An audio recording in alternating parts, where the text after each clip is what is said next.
If you've never been to this space before, what we do here is we cover the news. We use lots of great mainstream media sources, but then we try to accent that heavily with good open sources. Many of the reports we use come from great accounts here on Twitter. In addition to covering the news, we try to present tools and techniques so that whether you're new to open source work or you've been at it for quite a while, hopefully you'll find some material that helps you bring your skills up, and we all get our skills up together. And then finally, when people who are friends of ours do great work, we invite them to come on and present that work so that hopefully it will be inspiring to you. And if you hear a presentation that interests you, reach out to people and offer to help. We're trying to build collaboration and build the community up in that way. This space relies pretty heavily on the use of the nest, which is the area at the top of the window where links to individual tweets are posted. The reason that I rely on those is so that you don't just have to take my word for things. I try to provide sourcing for everything that I present. Also, if a subject interests you, then hopefully by having the links to it, you can take it away as the starting point for further reading. So if you were to scroll to the far right-hand side of the nest and click on that, that's the invite to today's space. But below that is my set of speaking notes, the agenda that has all the sources in it. In that way, you can look ahead at the material and looking ahead, you may be inspired with questions or comments. So when we come to that section, then please come up and speak with us. You can always do that by requesting the microphone, which is the button in the bottom left-hand corner of the window. And we'd like to get as many people into the discussion as possible. So if you're enjoying our talk, consider retweeting it. And you can do that with the button in the bottom right-hand corner of the window. We have a couple of presentations. We have one presentation today and then sort of a subject area of focus. The way the schedule is going to work is I'm going to do the standard introductory material on resources and some good examples of OSINT work from the last few days. Hopefully I'll be done that in about 10 minutes or so. And then Colby's joined us today. And Colby, as most of you know, is very focused on following the procurement processes, particularly in the United States, and tweets about that often. And we had talked to him about whether he could give us a presentation on how some of the drawdown processes work and where we're at in the United States legislative process, because it does seem like we're at a critical point. So he'll give us his background on that. And then today we wanted to, before heading on to discussing the offensive and matters like the Black Sea and Wagner that we often touch on, I wanted to emphasize economics today, just because it's a subject we often don't. I usually include it in the agenda, but it's a subject that we often don't get to. And it was an area of particular interest in the last week, given people's focus on the decline in the value of the ruble. So we'll walk through that first, and then we'll get into general updates. And so I'll get going. Looking at the nest, a reminder that the first item on the right is the invite to the space, and the agenda is below it. The second item from the right is the reminder for our next discussion. I hold these talks every Sunday afternoon at 4 p.m. and every Thursday night at 9 p.m. Eastern. So you can set your reminder now if you're interested in joining us again. The third item up there is a link to the YouTube live stream. Friends of ours do stream this on YouTube. I'd encourage you to join here so you can contribute. But if you miss an episode, or it's just easier for you to listen online on YouTube, check out that account. So the item in, it's now the fourth from the left. It's the tweet that's titled Calendar and Media. If you click on that, the link to our calendar is there. Again, we set this up because the search feature in Twitter Spaces is not good. And we had several hosts who were trying to coordinate space timing. And we thought if we have a calendar that we'll put some additional outside events on it. There are lots of interesting talks by universities and think tanks. So if you click on that link, it will open the calendar in your web browser. And then individual entries will have links to the events, whether registration for upcoming, or if they're past events, there are usually recordings. There are a couple of upcoming events in the next few days, and so I'll highlight just a handful of them. In terms of events, you'll see there are two in this tweet. One is that the BRICS Summit is coming up next week. It's being hosted in South Africa, and just as a primer on that, because I'm sure that will contribute to our discussions in the next session or two, there's a primer from the BBC available there for you. The other is that our friends at Tochny are going to be hosting a chat about economics with Rachel Ziemba, who is one of the accounts that I follow on the banner. So Ben over there at Tochny is going to host that talk. And so if you're interested in that, you can check out their Spaces invite. There were two bits of media I wanted to highlight. The first of which is the YouTube, podcast that our friend Sal Marcogliano puts on. It's called What's Going On in Shipping. And in this week's episode of his show, he did the blocked sea. So has Russia managed to turn the Black Sea into a blocked sea? And this was following the boarding of that. It wasn't Turkish flagged, but it was a ship owned by a Turkish company that was boarded by the Russians last week, which we discussed at some length in our Spaces. But Sal does a great job, so check out his version of the video.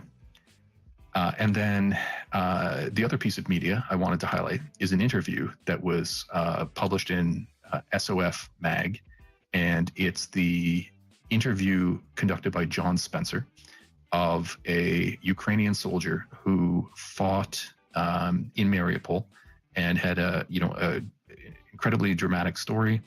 Obviously, Mariupol was a very tough fight. He was captured by the Russians. He then escaped and had to be in hiding for 9 months before he was ultimately rescued. And so John, when he came to speak with us last week, he was highlighting that he had a series of additional writing he was going to do. So he's going to be working on the series on the Battle of Kiev, but he also wants to produce some material on the battles at Mariupol. And so I think he does a great job handling these interviews with the fighters. So in the nest, I'm going to move on to the next item. At the moment, it's the fifth from the left. And these are some resources from the last few days. And so the first of these is a list that's put together by our friend, John Conrad. Whenever I see lists of recommendations from a trusted source, I definitely have a pretty close look at them. And in this case, so I've moved it to the front of the nest for you.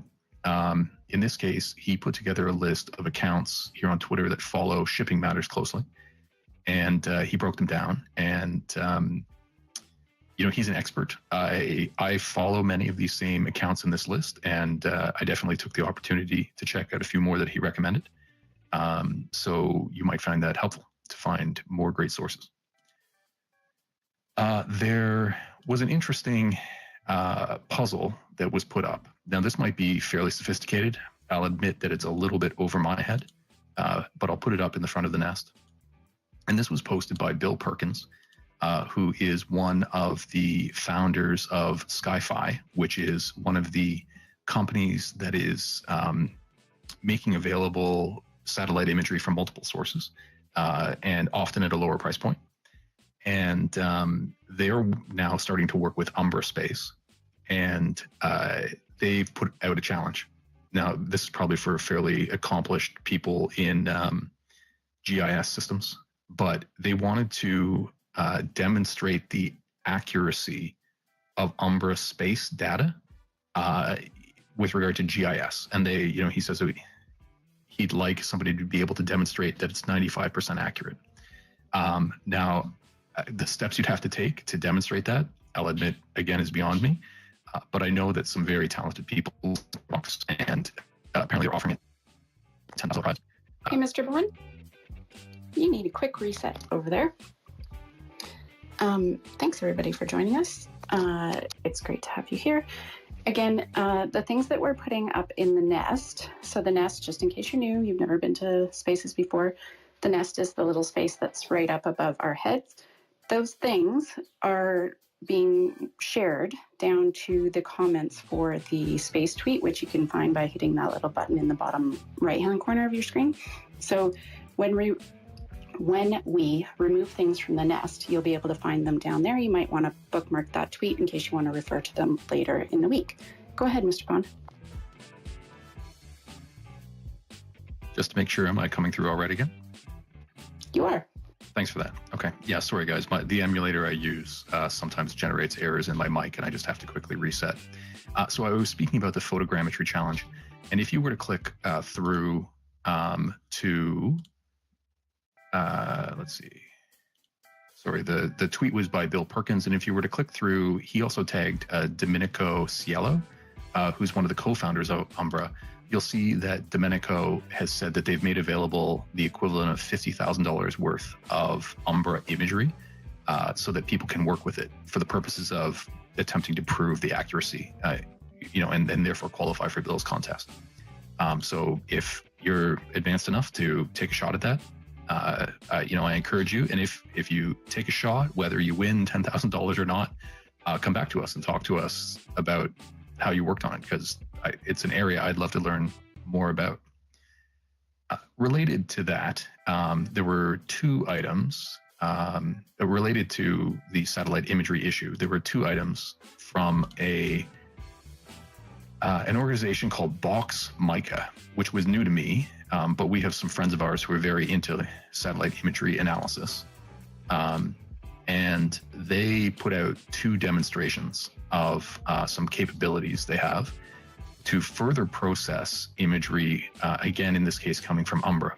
And so I've put them up in the nest, and you'll see, I believe the first is the one where they talk about how they took an 11-second exposure, and they actually processed within that 11-second exposure differences with regard to the timing when it occurred in the exposure, to detect changes in, I suppose, the angle of reflection is my understanding, in order to look at novel backscatter. And from some of the folks who I speak to who regularly look at satellite imagery, this is a fairly novel approach. So I thought it was interesting enough to highlight here.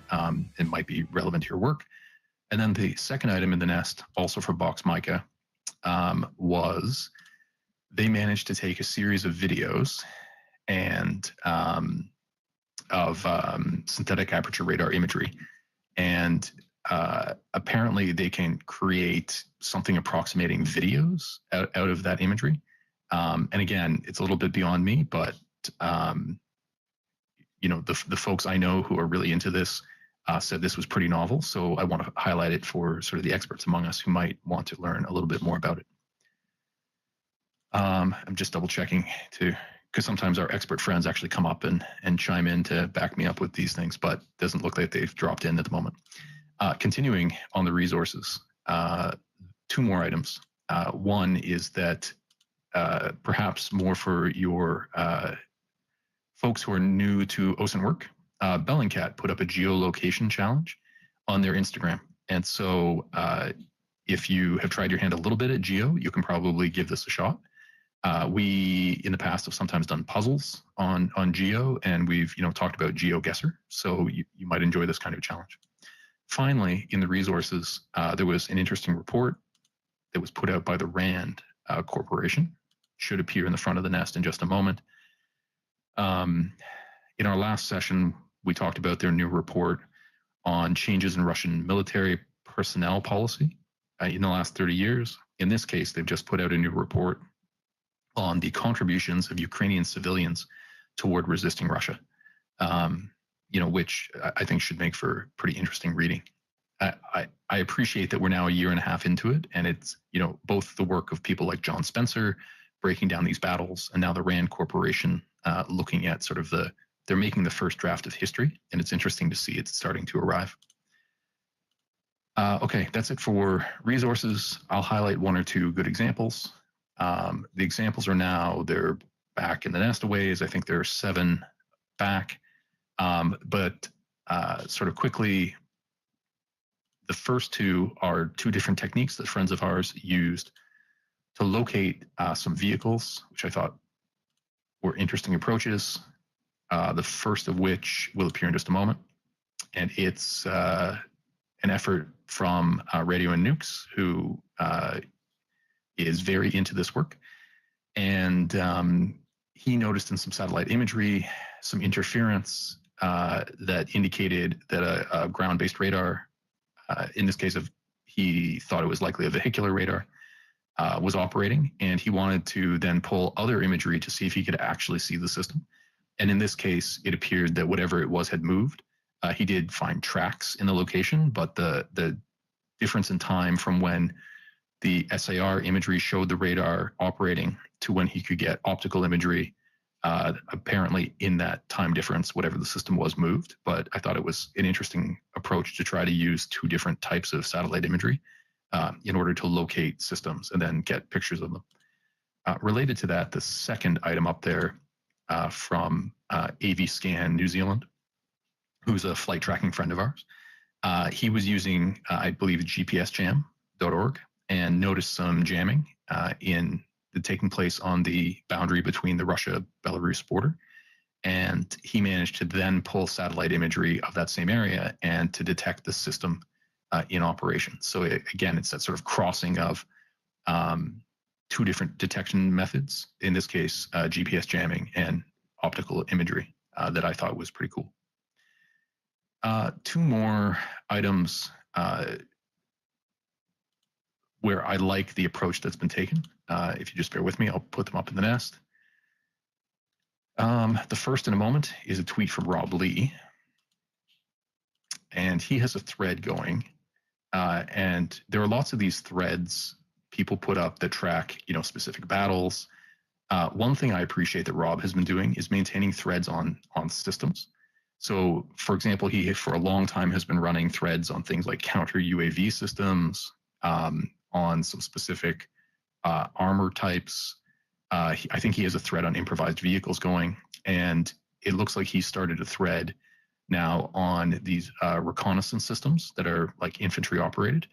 And he found a handful of examples. And because I thought it was interesting, you'll see in the replies, as I've been perusing Twitter, whenever I see a novel example of these recon systems being observed or more often targeted by the Ukrainians, I'm putting them up in the replies, trying to help Rob build out his documenting of the Russian practices in operating these. Then the last example I wanted to get to is a tweet from Chris Giles. I believe it should be the second item in the nest. And Chris, he does OSINT work, and he's worked with Bellingcat and BBC in the past. And there's an interesting stream of OSINT work that's focused on environmental impact. And there are some great accounts that do that work. In this case, Chris has used a new tool in order to show the impact of the war on Ukraine's forests.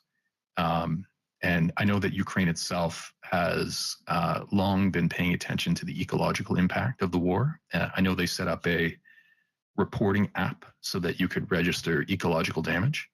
And I haven't heard any updates lately on, how widely that's used or if they have a summary of ecological damage, but efforts like Chris's to use new tools to try to track it, I think is interesting. Excellent. Yeah, please go ahead. Just a side note to that particular piece. If any of you join Andrew Perpetua for his stream when he does them on Tuesday nights and Fridays, you'll remember that he often talks about, well, those trees used to be there, but they disappeared on this date, and that's how we know such and such happened. And it's just a consistent refrain of how many trees and how much forest is just being completely wiped out down to sticks in Ukraine. And so that particular resource that Mr. Bond pointed out just now is really interesting to me to see the quantifying of all of those comments that Andrew makes on a regular basis and other mappers and satellite people. Yeah, that's a great point. And usually I mention it when I get to the maps. I did include the maps in the nest. It's a ways back. It's the fifth from the right. Usually I put that up so you have something to look at while we're getting set up at the beginning. And usually when I mention the maps, I mention Andrew's streams. But since Exit referred to them, Andrew does do his talks on Tuesday nights at 8 p.m. Eastern Time on YouTube and Friday afternoons at 3 p.m. Where he takes his map, puts it up on a screen share, and then walks through his changes. And so there are lots of great detailed maps, but it's nice to have a creator actually walk through the changes live like that. Okay, and so with that, I think we're going to move on to discussing some updates on equipment. There are lots of interesting developments. Before we get to the general developments, Colby's been kind enough to join us today. And as I mentioned at the beginning, he's paid extremely close attention to the procurement process, particularly in the United States. And so he, in preparing to describe it to us, I think also wisely wrote out a long thread about the circumstances. So as he's pitching to us or explaining to us where things are at, that thread is now the first item in the nest, so you can read along. So Colby, thanks for joining us. Thanks, Michael. Appreciate it. So threads up in the nest if people haven't seen it yet. I won't read every single tweet because you guys can certainly do that for yourself, but I'll hit some highlights maybe. I'll just start by kind of explaining what the catalyst for this was. So a few days ago, Spaghetti Kozak posted a tweet and he said, if the war ends badly for Ukraine, President Biden's opponent will highlight this failure. If the war is still dragging on, he'll call it for a forever war. You'd think a guy with his experience would have better political instincts. And this is exactly correct. Over the course of last year, I honestly didn't think that we were going to have to worry about this situation when the war is still raging and we're fast approaching the actual election date, and the general election in the United States is in full swing next autumn. But over the course of this year, this is something that I'm becoming more and more concerned about. I've been speaking about it. A lot of other people on this website who have a good understanding of American politics have also been warning about it, because although there is enduring bipartisan support for Ukraine, and polls show that. I know some people are making a lot of hay out of a recent CNN poll, which is not actually a good poll. It's a C-rated pollster by 538, and it's contradicted by numerous other polls that say the opposite. It's clear that there are indications that there are shifts in the American political landscape, and politicians and both politicians and the American public are growing wary of a war, which seems like there's no end in sight. So this is a problem that certainly the Ukrainian government needs to be very concerned about. It's something that all of us supporters of Ukraine need to be very concerned about, because we should not take it for granted that the United States or any other country is going to continue to support Ukraine materially, financially, indefinitely.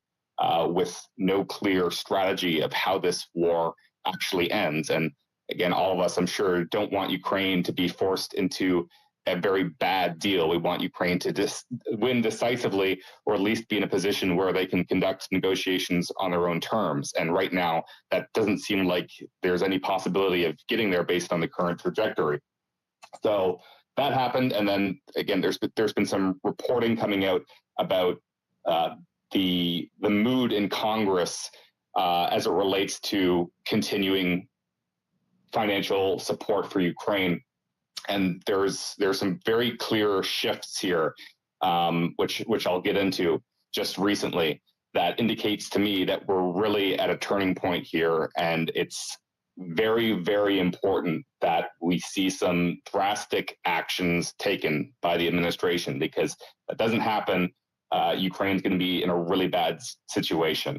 So I'll in this thread, I mostly focus on presidential drawdown authority, which is the main mechanism that Ukraine is getting its immediate military assistance needs fulfilled by the United States. There's other mechanisms that exist. I've been tweeting about all of these since the beginning of the war, but this one's focused on drawdown authority, which basically is the mechanism by which the president can take equipment and ammunition and any sort of military assets of the Department of Defense and send those directly to Ukraine. They don't have to buy things from manufacturers. It's all existing stock that the Department of Defense has already paid for and owns. So Congress has authorized over the last two fiscal years, 2022 and this fiscal year 23, a total of $32.2 billion in drawdown authority for President Biden to use. But last year, he allowed $2.1 billion of that to expire at the end of the year without using it.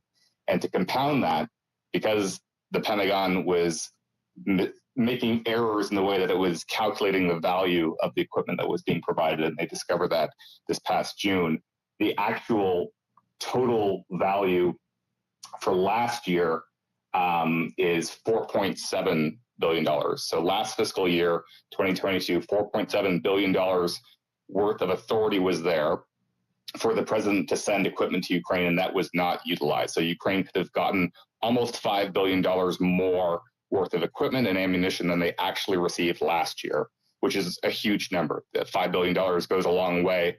That's a lot of armored vehicles, a lot of ammunition, it's a lot of just all the different things that Ukraine needs. As we approach the end of this year, it is $6 billion that is still remaining in unspent drawdown authority. And it seems very unlikely that $6 billion worth of authority is going to be used between now and September 30th when this fiscal year ends. So we're potentially looking at, by the end of it, again, another $5 billion maybe in unspent authority, which is just a huge, huge number. Just think what that could have meant for Ukraine if they had been receiving those munitions, those weapon systems over the last year since October, right? How different would the counteroffensive look if they were receiving another $5 billion, $6 billion worth of arms in advance of Russia really being able to build out all these thick fortifications? If this was actioned way sooner, they potentially could have launched an offensive over the wintertime once the ground got nice and solid. But Ukraine obviously elected not to do that because they were waiting for all of the weapon systems that we see in theater now, the armored fighting vehicles. Those were pledged too late for them to be able to do that. So they waited to the summer instead, and we can see the consequences of that now. So Congress has naturally been very upset about all of this. And throughout the war, Congress has actually been providing more money than the president actually asks for. The president makes a budget request to Congress to fund the drawdown authority and other military aid mechanisms. And Congress has pretty much the whole time been giving more authority than's been requested, at least for drawdown. But we're at the point now, because President Biden's not been using the money and also not using it on the systems that Ukraine is asking for. Obviously, Ukraine wants ATACMS. They want F-16s, which we're finally just getting a little bit of movement on now. They want more cluster munitions. They want all of these very important weapon systems that have so far been off the table. Congress is getting very, very frustrated after a year and a half of politely asking for these systems to be delivered and for the money to actually be used. They were asking themselves, why are we going to appropriate or authorize more money for President Biden when he doesn't even use what we currently give him? $5 billion last year, potentially another $5 billion this year, $10 billion worth of money unspent. It's a huge number. And so there's Congressman Bacon from Nebraska specifically saying, I want ATACMS to go, and I want other things to be sent to Ukraine if we're going to fulfill President Biden's latest budget request that he just made. And this is a turning point here to see guys like Bacon, who are very pro-Ukraine, to say that I don't see the purpose in fulfilling this latest budget request if the president still refuses to budge on ATACMS, refuses to budge on sending more cluster munitions and everything else. And this is actually a positive development in my mind, because although I do think that Biden is eventually going to make the right decision on these weapon systems, Ukraine is very rapidly running out of time here, and they can't afford to wait much longer. So it's a positive development that Congress is looking sort of at the nuclear option here, which would be to tell President Biden, you're not going to have the budget request fulfilled unless we get some commitments that you're actually going to use this money for the correct purposes. So I sincerely hope that more congressmen come around to this position. So far, a lot of the Democrats don't seem to be doing that, specifically Adam Smith, who's the chairman of the House Armed Services Committee, was speaking out against this suggestion. But what recourse does Congress have right now? Right, Congress does not have the authority, and a lot of people have been asking me this. Congress does not have the authority through legislation to force the president to execute an arms transfer. It's just not. It's a violation of separation of powers. They can't do that. All they can do is use their spending authority. So their leverage is to tell the president, you're not getting one more dollar until we see firm commitment or action to deliver these systems and use the money that we're giving you. And short of that, it's not going to get passed. So it's a very high stakes situation here right now. I think in the absence of President Biden making a decision, it's possible that the budget request that he's submitting could get passed by very close margins, but that would certainly be the last one to get passed. I don't think that afterwards he would be able to get Congress to agree to any more funding if he continues to not use the money and not send the specific systems that the Ukrainians are screaming at the top of their lungs to receive, that they need very, very desperately. And this is problematic because this latest budget request only has $1.1 billion of drawdown authority for the next fiscal year, which again starts October 1st. So that money will be expended very, very quickly. And once it runs out, there's no more. Biden would have to ask for more, and he's not going to get more. So we're at a turning point here where either Congress is successful in convincing the president to change the administration's policy, or if that doesn't happen, then the likelihood of Ukraine continuing to receive assistance is going to be very remote. And obviously, there are other mechanisms, and I didn't mention this, but there are other mechanisms. There's a backup plan in the form of the Lend-Lease, but that too actually needs to get renewed. So if Congress doesn't renew the Lend-Lease authority, then President Biden doesn't have a lot of options to continue supporting Ukraine in the manner that he currently wants to. And again, as Spaghetti Kozak said, it doesn't make any political sense for him to want this to drag out for another year, because he's going to be blamed, rightfully so, if this war is still happening, and it's happening because he's been rationing every single piece of major equipment that goes over and continuing to refuse to utilize the full amount of money that's being given to him by Congress. So it's the clock is ticking. For any Americans listening, I would encourage you to really take a hard look at this. Speak to your elected representatives if you can. They're on summer recess right now. They're coming back in September after Labor Day, and they have this issue to address this budget request, which is Biden hopes will be included in a continuing resolution that Congress has to pass this September in order to fund the government. So these issues have to get hammered out basically in 3 weeks in September. And there's very little margin for error here right now. So it's really important that Congress comes together and gets the president to take action because Ukraine is running out of time. And if things are continuing to slog on at a very slow pace, then we do have to worry. It's a very significant concern that public support, political support for Ukraine in the United States and potentially other countries is just going to evaporate if this is dragging on with no end in sight. So I appreciate everybody's indulgence on that and happy to take any questions if there are, but anything in the thread. Thanks, Colby. We will go to hands in a moment. I have one or two questions for you just before that. And I'll preface this by saying that while we generally avoid discussion of domestic politics in the space, when it's relevant, directly to providing aid to Ukraine, then we're of course going to address it.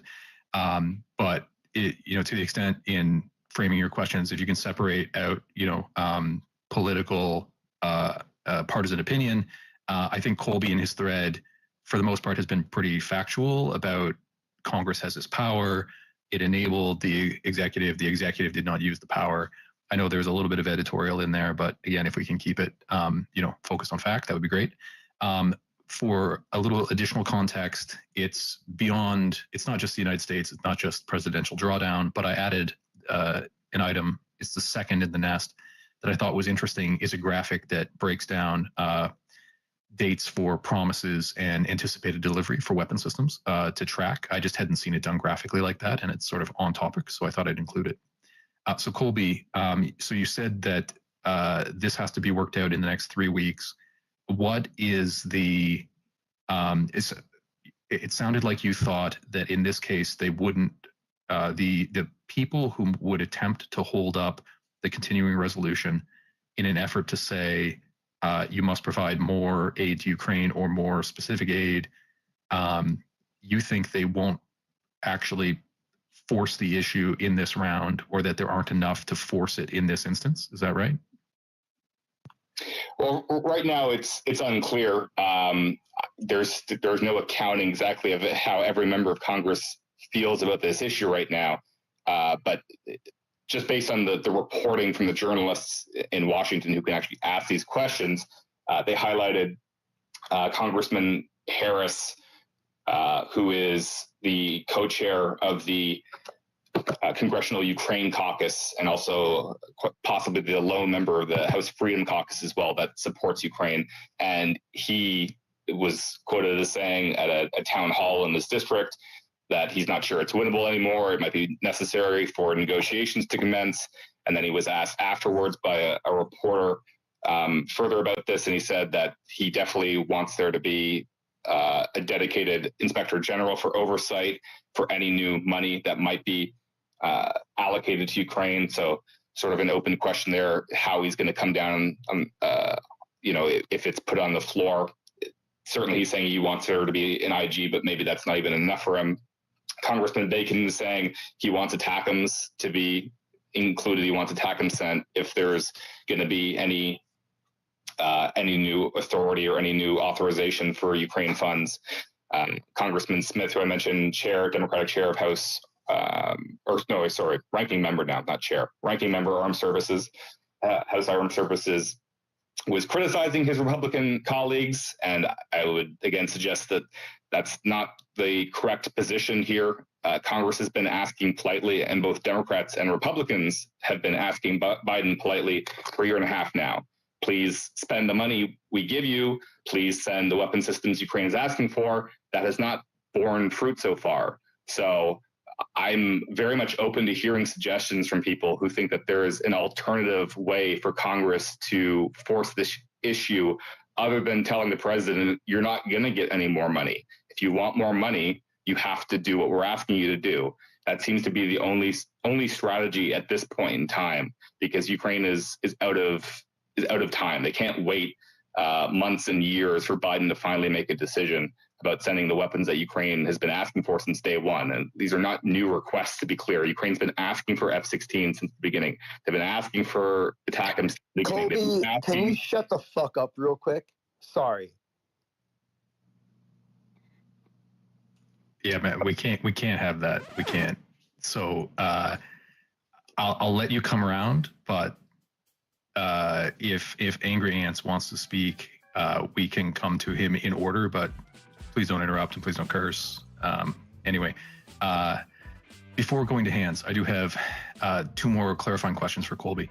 So Colby, when you suggested that this may be the last window where you think Congress would cooperate to line up additional aid, you're arguing that you think the people who are pro-Ukraine would gain enough prominence that they would delay things to force the issue on future votes, or are there other factors that you think are influencing it, including the looming 2024 election, that might affect the way people vote?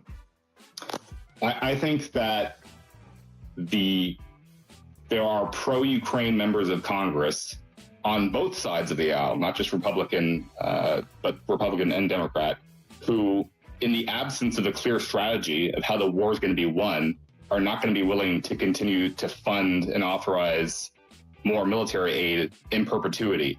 So if this round passes, I'm very skeptical that there's going to be another round.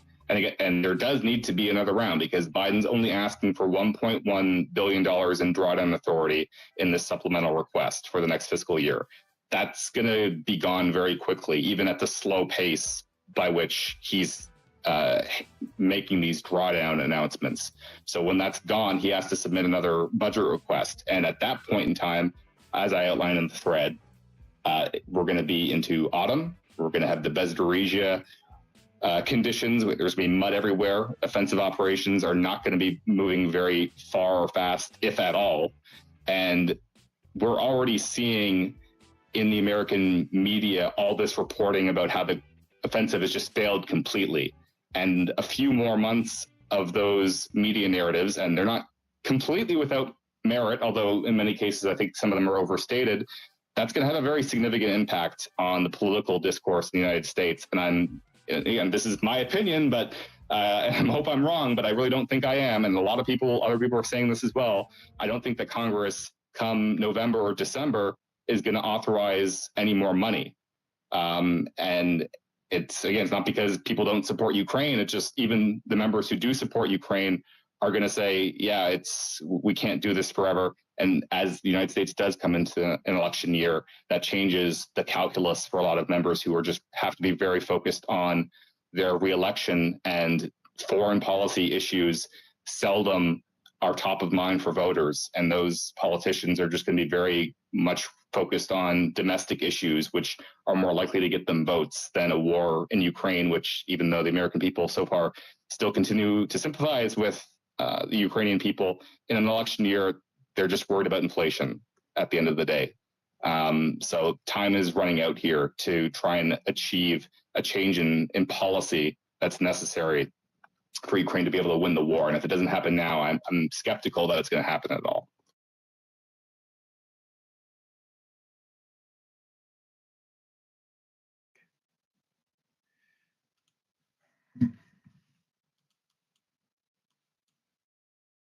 Michael, you there? I think Mr. Fox. Sorry, I apologize. My mic wouldn't unmute for about 10 seconds there. So sorry about that.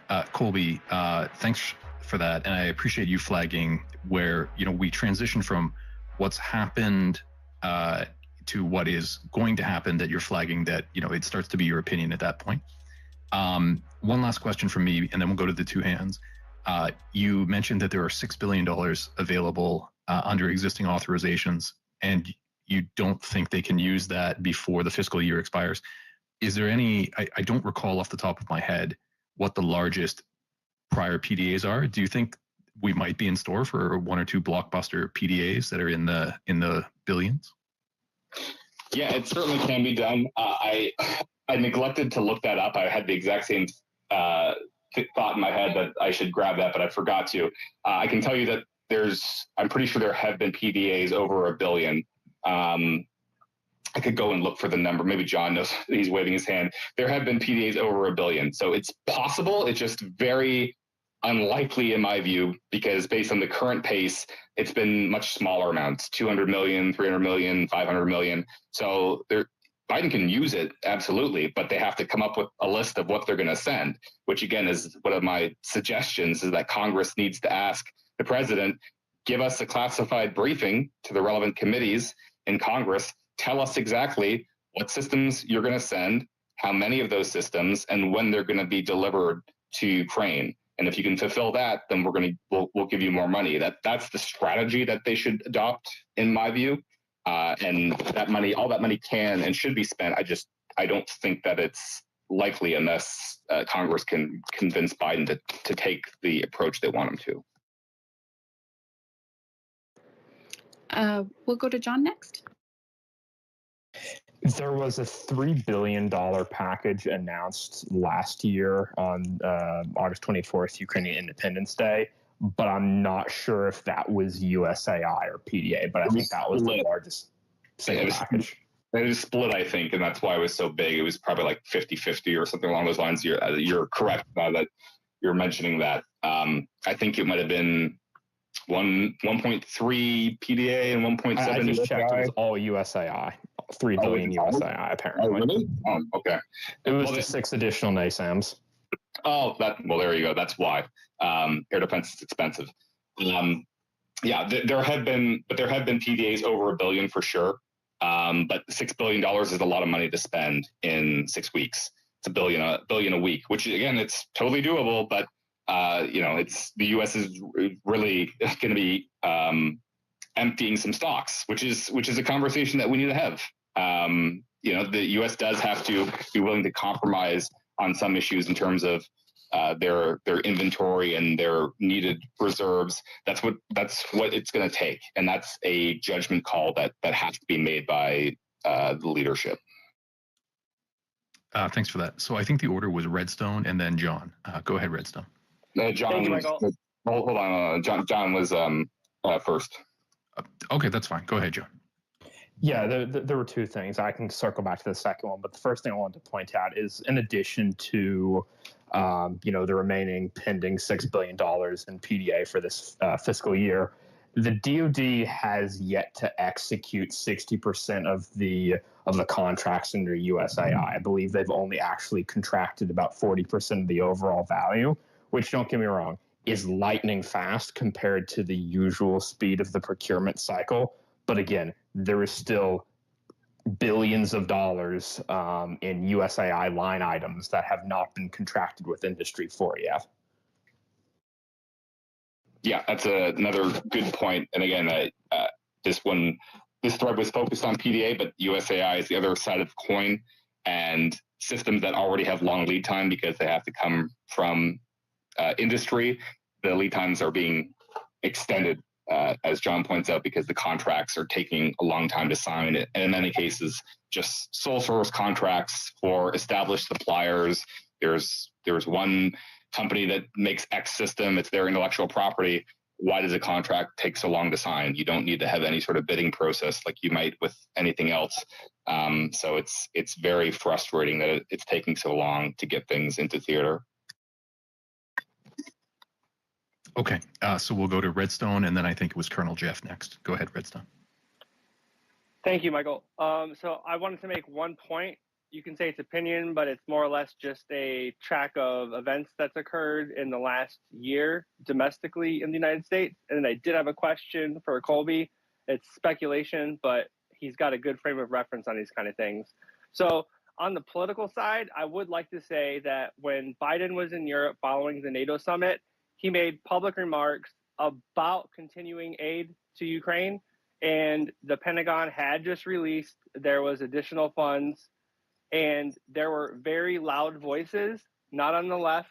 There were very loud voices coming from Speaker McCarthy, as high as you can go in the House, and multiple loud mouths in the Republican Party that no one really likes. You know who they are. And they were all basically saying, not a dime more. We can't write blank checks. So when it comes to the domestic idea of which side is doing what, what's the White House doing versus what is the House doing or the Senate? Senate's been very quiet, and we know where they stand. There's no question there. But all politics is local, and everything local does have a global effect. So I think it's nothing more than speculation to assume what one party thinks about this, because a lot of this I do believe is just domestic politics, and they're just slinging things across the room to see what hits, the wall a certain way. I don't understand the why, other than it seems to be more or less whatever is against the next thing that Joe Biden does. So that kind of tracks. So that's my opinion based on like the most current events. And that was just July. That was a month ago. So my question is regarding the why and the spin and how politics may or may not affect any of this. Colby, the timing of funds that are available and how there may or may not be window. Get rid of the window for a second. Just look at it in terms of we want it now, but it's taking longer. I cannot really figure this out, and so I'm looking for some assistance here. I kind of believe that there's enough that we don't know in terms of what the Department of Defense, the State Department, and intelligence agencies know that we're never just going to be made aware of. And that's the difference between what Congress knows versus what the president knows. Outside of any sort of skiff, or proprietary meetings that, congressmen and women are allowed to be on to get information once in a while that's we're not privy to. But the president has all of those people and all of those partitions of the government in his ear. And so when there is a delay, when it really appears that Biden as a person seems to be very much behind Ukraine, when there are delays, do you think this has more to do with logistics, supply chains, really sort of dealing with the multitude of various activities that could occur around the globe at any minute? And since Russia really went all in on Ukraine, there has been a lot of different destabilizing effects in Africa. They're utilizing a lot of negative things to benefit them. But is it a byproduct of just the way the world is working and there's a lot of different angles, there's 4D chess being played out everywhere? Or do you think that there has to be another reason? Does this have to lie with just the president or just the White House? Or do you think there's just, in good faith, not enough that we are aware of, and the United States may have to just be very careful about what they're doing, and the logic might be to put some of this onto Europe as much as they can? In other words, Europe steps in more, it seems like, when the United States has been coming a little later. The UK pushed some weaponry that we didn't push in right away, and now we're seeing that with maybe fixed-wing aircraft as well. So just your opinion there. Like, is it just the person, the individual that sits in the White House, or is it a little more convoluted than that? Yeah, so it's not logistics. That has nothing to do with this. Moving the equipment from A to B, that's a very simple problem, and Transcom has done a pretty good job, I think, of getting things from A to B once the decision is made.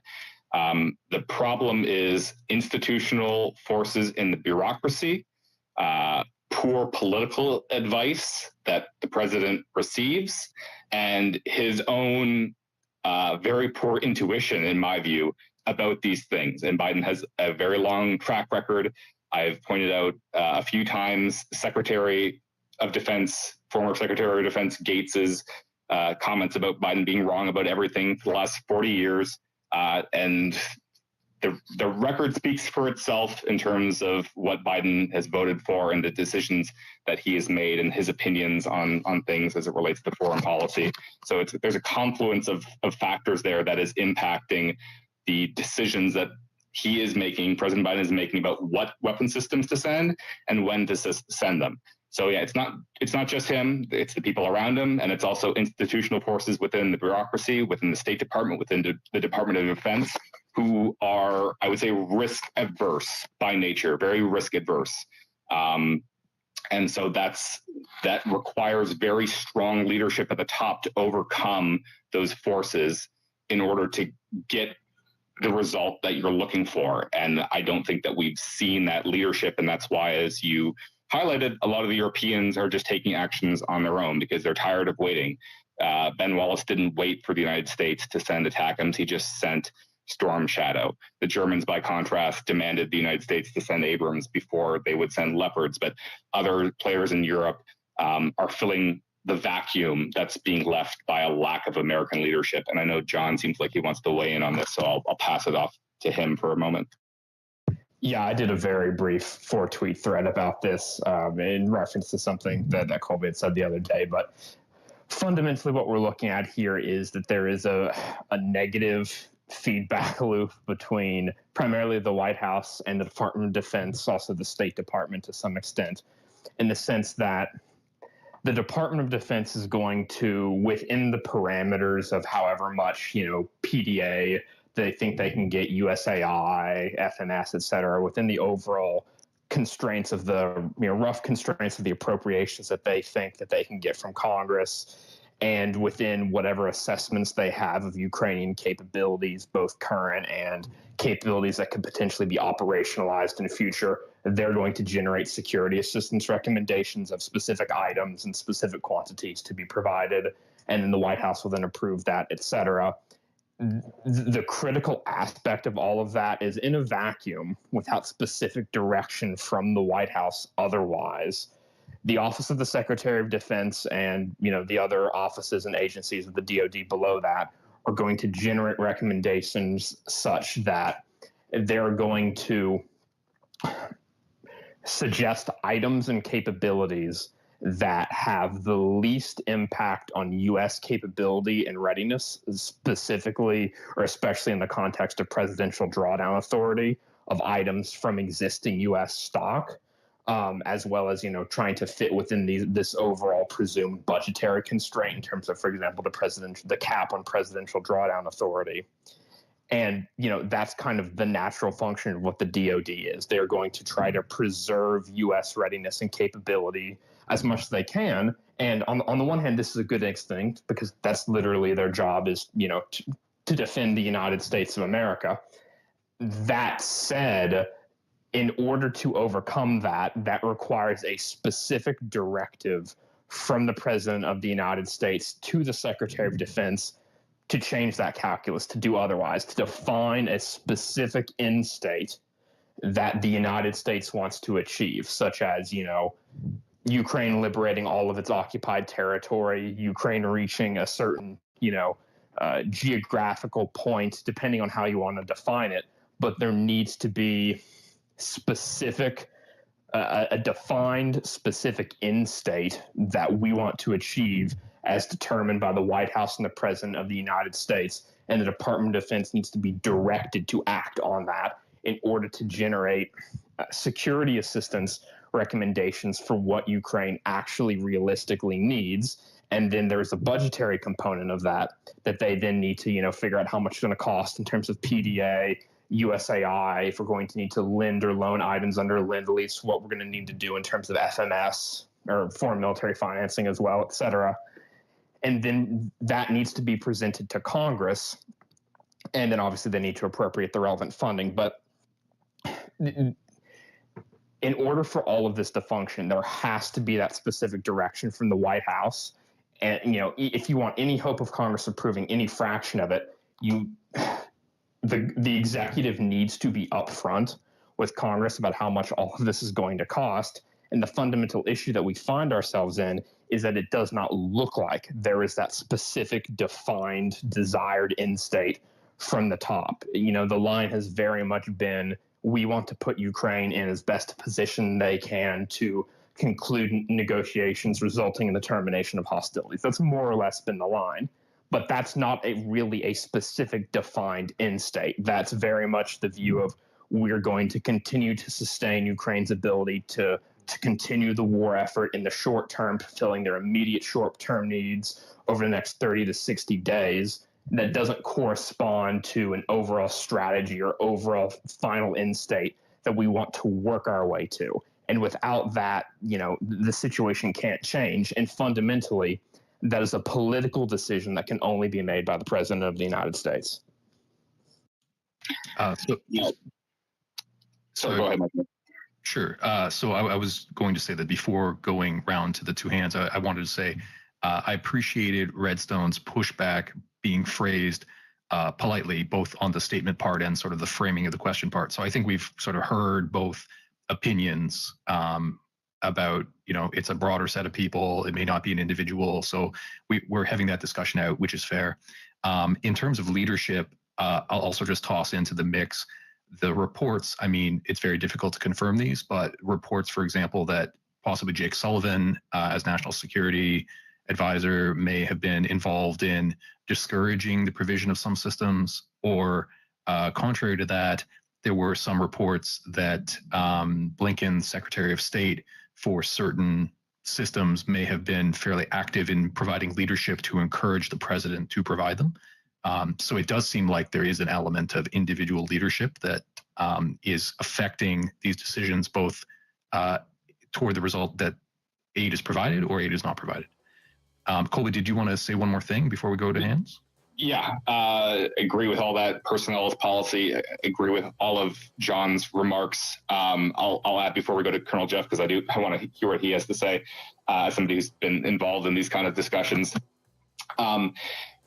If the president's circle of closest advisors don't have the requisite technical knowledge and understanding about these topics, it's very difficult for them to be effective advocates against these institutional forces. So when the Department of Defense says, yeah, this is the systems that we're recommending, if the people around the president don't have a good grasp of these topics, then it's very difficult for them to credibly tell the president, no, you need to overrule the Department of Defense. They're wrong on this. And I think that's definitely something that's been problematic, because, on the NSC, you have, a lot of civilians. You do have some military people that are assigned there, but they're going to go along with the DoD position in most cases, right? So it's very important for the political people around the president to have a level of understanding about these more technical matters around munitions and weapon systems, so that they can effectively advocate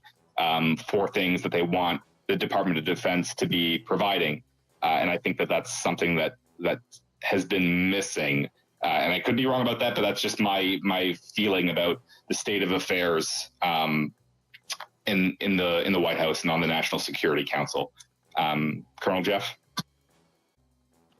Hey, yeah, thanks, Colby, and Michael. Thanks for bringing me up. It's I'm actually on vacation and finally in the United States visiting my family in Arkansas. So it's weird for me to be talking at this time, but no, I think you guys are right, and I've been calling out Jake Sullivan massively in numerous tweets. I think, Michael, you're way too generous. I think everybody knows, especially if you're in the Beltway, you know that it's him, right? I keep asking. I just want a cage match between him and Victoria Nuland. Because I think they're completely on different ends of the spectrum, and I'd love to be in NSCs and watch those two kind of go at it, because they see things very, very differently. Colby, that Don Bacon and I went through flight school together, Congressman Bacon, and he's a very good friend. As a matter of fact, he wrote the foreword for my first fiction thriller novel, right? So, and he and I chat a lot, and you're right. You what you said about him about, he's willing to sign on for more funding for Ukraine, but he's adamant that he wants ATACMS to go.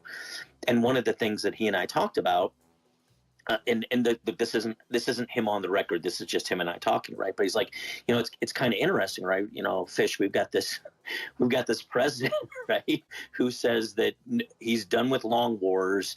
He doesn't like long wars. He doesn't want to drag out long wars.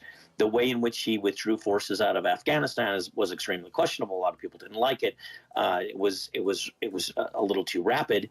But here we have a president who's literally creating, if you will, right, a long war, because the weapon systems that Ukraine is asking for, like F-16s, ATACMS, these things would be very determinant in the war, right? They could create a shorter war. And I would argue that as the political season rolls around and starts to ramp up for the next election, you're going to have a lot of people calling out the current president saying, hey, dude, you keep saying you're not in for long wars, but you've literally been delaying ATACMS and F-16s forever. So which is it? Are you for long wars, or are you opposed to long wars? We just don't know, because your actions are speaking far louder than your words. The other thing I wanted to say, and I'm trying to hog the conversation, but you had the chairman of the Joint Chiefs and you had the EUCOM commander, the current EUCOM commander, when they were first asked about F-16s, they both said Ukraine needs F-16s. And literally weeks later, they came back and each of them in their own way said, well, yeah, they need F-16s, but not now, perhaps at a later date. And it's clear that someone reeled them in. Right? Somebody pulled back both the chairman and the EUCOM commander and said, hey, dude, you need to knock that off. If that's the case, this is something that really concerns me, right? Because I'm completely okay as an American and a taxpayer to say my president has said he wants to do one thing, and the chairman's given him his best advice. And the chairman said, hey, I think that the president's wrong on that. I've recommended that he do something different, and we can all move forward. Because at the end of the day, it's a political decision, just as Colby said. The president doesn't want to do it because there are other factors beyond just the military relevance of the chairman's decision. So be it. Where I get concerned is when someone's going to 4-star flag officers and saying, you need to publicly go change your stance because it makes the current president look bad. I don't like that. That scares me a lot as a military guy. Their job is to give their best military advice. If that military advice is something that the political leadership finds untenable and doesn't want to do, that's okay. I'm okay with that, right? There can be disagreements among people. Making them change their statements, I think, is a really bad course of action for the future of our nation. And the other problem that I have with this is, where's the media? When the chairman and the EUCOM, two of the most prominent 4-star flag officers that the U.S. has right now, because it's the theater where the war is raging and the chairman, where's the media going, hey, chairman, you said just, your first time asked on F-16, you said X, then you said Y. What changed? I mean, that's a fair question, right? It's not being a dick. It's just saying, what made you change your mind? And no one's asked both the chairman and the EUCOM commander why they changed. I would also point out that the previous EUCOM commanders, both of them, along with General was the former USAR commander, have all claimed that F-16s are absolutely necessary, that ATACMs are absolutely necessary. Just as I think Colby or Michael had pointed out earlier, General Hodges, I think his big push is the president's never really stated, we want Ukraine to win this war. That desire to, I'm sorry, no, actually it was John. I'm sorry, John. I dissed you there a little bit. But John basically said, hey, what's the end state? When the president says we support Ukraine for as long as it takes, if I said that in the Pentagon is my desired end state for any kind of mission, a general officer would smack me upside the head. He'd say, dude, that's not an end state. You need to do better. Colonel, go back and rewrite what you want your mission to be to execute, right? It should be where, when, why, how, and with what means, right? That should be your desired end state.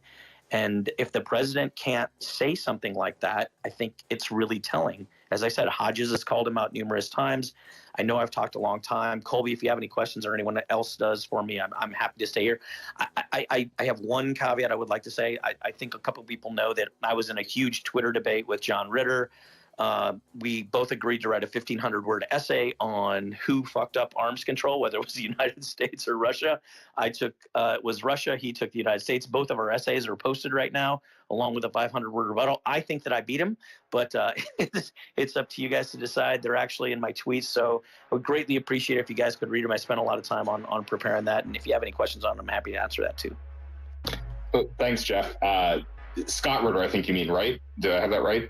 Yeah, Scott Ritter. Sorry, you said John Ritter. Okay, he's a character. Yeah, not the guy from Three's Company. Those are all really good points. I agree 100%.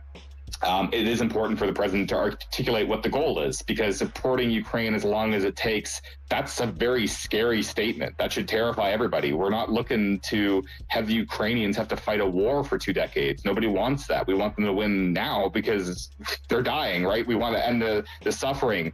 of the civilians, of the soldiers who are going through hell on the front line. We want a decisive victory, and I haven't heard that articulated from really anybody in the United States. And you made a really good point about the media. This is something that John and I gripe about all the time. The state of defense journalism in the United States is quite abysmal. They seldom are asking the questions they should. Again, this is my opinion, but I consider them really to be stenographers more than anything else, especially for the current administration. There's not a lot of pushback. Not the right questions being asked. And we had Alex was in the audience earlier, though he's gone now. He's one of the few good ones, and I don't think it's coincidental that he is not a Native American. He's part of the foreign press, and the foreign press typically ask better questions, in my view. And he's done some great work trying to get answers and accountability from the administration on a number of different topics. But overall, yeah, I mean, why is the media not asking these important questions about why did your opinion change? Is there political interference? These are all really important topics. It's not coincidental. This is one of the reasons why I think the polling data shows there's a decline in trust in the American military as an institution, which has always been the most trusted institution, and it still is, but it's declining. And the perceived politicization is definitely one aspect that's impacting that. And on Representative Bacon, if you want to ask him if he wants to come on a space sometime, I'm sure that we'd be honored to have him and talk to him, because he's, as you said, also an Air Force guy and actually knows a thing or two about this stuff. He's not just a political flack. So he's great, and I told him I appreciate his leadership on this issue. I've been tagging him, and he's taken note of that. I had him on my space a long time ago on Maria. I had a show called The Dish with Fish. He was one of my first guests, and he likes to come on and he likes to talk and he loves to engage with people. It's one of the things I truly admire about him. And the other thing, when we talk about Bacon, what's interesting is I know he holds very, very deep conservative values in his heart, but he comes from a very 50-50 district, right? He comes from Nebraska, Omaha area, where he only wins by 1 or 2 percentage points for the last 3 elections, and he represents his people. He realizes that it can't be him. He has to do what his people want, and he's been elected 3-4 times in a 50-50 district, which is, it speaks pretty loudly. Okay, guys, thanks for that back and forth. And Colby, your comments with regard to reporters, I will say I've appreciated as one of the to me, crazy features of Spaces is that some of these reporters will drop in and listen to the conversations that we hold. And it seems like occasionally we inspire stories, and more than that, occasionally I've reached out and exchanged notes with some of them. And so that is a thing you can actually do by joining these spaces. And I think, Colby, you've had some back and forth with Alex now in a way that has inspired him in some of his investigation and lines of questioning. So, okay, we'll go through these last 2 hands on this matter, and then we'll move on. So I believe it's Nick, and then we'll go back to Redstone. Go ahead, Nick.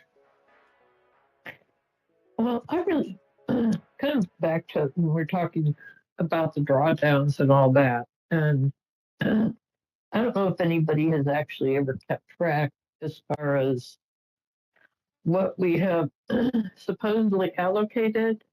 And, from whatever we allocated, there's expiration on it.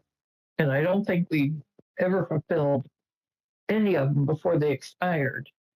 And I remember there was also, wasn't it like a $6 billion, that's why I was thinking we had more billions out there, accounting error because of the way Defense Department was basically figuring on replacement costs rather than the actual value. Because Bradleys, they're going to either be used or they're going to get scrapped. Yeah, and so Nick, you're absolutely right, Nick. You may have missed the first few minutes of our conversation. And so what I'll do is I'll draw your attention. Colby, in his comments, to back that up, he wrote a thread. So if you have a look at the second item in the nest, in his thread, he discusses both the expiry of some of these authorizations with some of the value still remaining and having gone unused. And he also mentions how part of that was contributed by the misvaluation of some of the aid that was given. So if that cuts short your comment, Nick, okay, thumbs up. So go ahead. So thank you. No, and that's why I was trying to read through it and put it all together. But that's the only reason why I think if the American public actually knew, oh, wait a minute, just because we talked about all this doesn't really, there's a misperception, I think, about the value of what we have actually sent. And that's where I think a lot of this, and the far left is using that. So, we're my thoughts. Regardless of which party is spinning it which way, there was an interesting poll that at least caught my attention last week, where it was a question about, do you support continued military aid to Ukraine? And in general, there was majority support, but it was X number. And then they disclosed, and by the way, the amount of military aid we've provided so far has been less than, I think it was 3% of the defense budget. Knowing that, do you support military aid to Ukraine? And the numbers went up, notably. And so to your point that it may just be that there may be a lack of detailed understanding, I think you're correct in that.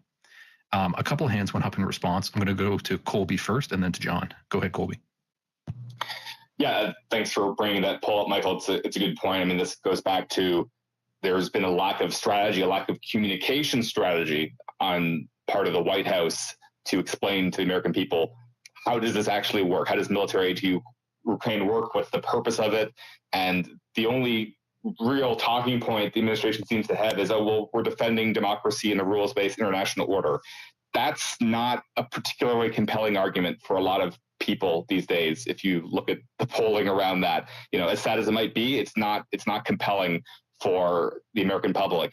So there needs to be an articulation of what the actual strategic interest is, and there needs to be an explanation of how does military aid actually work. It's not sending pallets of cash to Ukraine, as many people believe, dishonestly in many cases. It's largely things that are already bought and paid for, and that's not really being articulated, and that's very problematic. Obviously, the mistake the Pentagon made with its valuation was not helpful to inspiring confidence, but I will say that I don't believe there is a problem at this stage. The Pentagon knows exactly what they're sending and how much it's worth. The problem is they're just not sending enough of it, and not quickly enough. So, John, did you want to add in?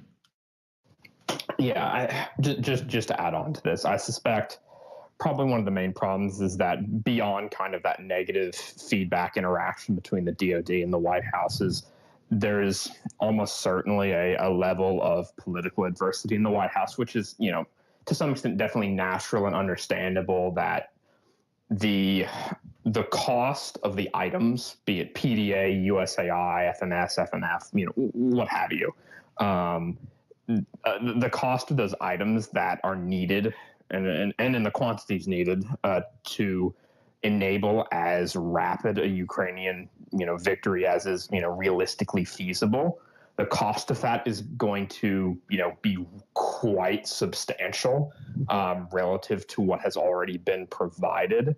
So it would not shock me if there is a fair amount of self-deterrence on these issues, that they aren't directing the DoD to generate these recommendations, with these costs in mind, because they are concerned that if they go to Congress, they'll just get denied flatly. Or more broadly, with the election coming up, it's almost inevitable that, if Biden goes and makes a request to Congress for a very large amount of additional appropriations for PDA, USAI, et cetera, that, regardless of whether or not it gets approved or not, that will be spun against him. And, by the same, token, if he doesn't ask, that'll be used, kind of politically against him as well by certain individuals. So this political calculus, this domestic political calculus, to be more specific, does create sort of a self-deterrent effect in terms of what they're probably willing to go out and ask for. But yeah, just something to consider. Redstone, would you like to go ahead? Yeah, that summarized everything that I was going to say. It's a calculus based on messaging in a way that, at least I believe, domestically, when Biden says, sorry, come on, buddy. When Biden says he's willing to support, we're going to support Ukraine for as long as it takes. That's in reaction to a loud minority of politicians in America that say no more aid for Ukraine. And there's no way for a president right now in 2022, 2023 to talk to the American public with the amount of disinformation going around, with as polarized as things are. There's no way to phrase that more intellectually for the small percentage of American citizens who, get onto Twitter or X and have these kind of conversations to educate ourselves to like the nth degree. We are a small group. We're not the norm. There are way more Americans who this is not in their mind as much. And especially since it's not being televised on CNN or Fox or MSNBC like it was when the large scale invasion occurred. So I think a lot of this is the White House does what they think is best politically. And I hate to say it, I think as long as the work is getting done, and I don't understand the machinations or the mechanics behind timing or why there's a delay when we think there shouldn't be one, I think a lot of this is keep your head down, nose forward, work with your international partners within NATO the best that we can, and just try not to say too much because they're going to get beat up from one side or the other, regardless of how it's said. They just have to move forward. That's all I wanted to say. Thank you. Yeah, thanks for that, Redstone. I've been tossing a little bit of framing in here and there, but of course, everybody who we give time to is pro-Ukrainian, and so I think it's a mix of I am open to discussing policy in a nuanced way. In order to do that, you need to have both tolerance to hear opinions that you don't particularly like, but also meaning that you're not allowing the most extreme positions to swamp, the conversation. But when you say, put your head down and work toward things, I totally agree with the working toward things. I think that you need to work toward things in an informed way, which is, so I'm a lawyer, and understanding the legislative processes is part of it. And then Colby understands some of the political dimensions more deeply than I do, for example. Some of that is opinion-based. Some of it is pretty, close to fact. And so I think it's irrelevant to talk through what could happen, including on the political level, if only because it then gives those of us who are paying attention to the details the opportunity to call in to your representatives, hopefully to make a difference. And if you're more informed, that message that you deliver will, I think, have considerably more impact. But go ahead, Colby. Thanks. Look, there's nothing that's preventing President Biden from doing an Oval Office address on the topic of the war in Ukraine and explaining to people what the strategy is and how you're going to get there to end the war. And he could have done that in the State of the Union this past year as well. But that wasn't really there. Obviously, he talked about Ukraine, but there wasn't a clear articulation of what the goal is, decisive Ukrainian victory as quickly as possible, and how we're going to get there. And I don't think it's accurate to just blame, there's too much misinformation up there. It doesn't matter what the Biden administration says. No, it matters an awful lot what they say. People do pay attention. It's reality. Yeah, disinformation is a problem. But again, the polls show that a pretty strong majority of American people continue to support Ukraine. So obviously the disinformation, it has an impact, but it hasn't turned the tide for the past year and a half. People have been fairly resistant to the Russian disinformation campaigns because the poll numbers have been fairly enduring, but we're starting to see those cracks now. And those cracks are because there's nobody there trying to patch them. There's no communication strategy to explain why this is so important, why the United States needs to support Ukraine and how it's going to support Ukraine to actually win. Because again, saying for as long as it takes. That sends off a lot of red flags in people's minds and reinforces those Russian talking points about this is going to be a quagmire. It's going to be America's next Vietnam or Afghanistan. It's going to be 20 years long. It's not helpful what is being said right now. So I would say that, and on the question of, again, the pace of things, just keeping your head down, working forward. Concerns about allies. Look, I mean, the United Kingdom and even France, Poland, the Baltics, all these countries since the beginning have been pushing the United States to do more. Congress has been pushing to do more. They've appropriated more money than's been asked for. They're pushing for more weapons to be delivered, but it's not happening.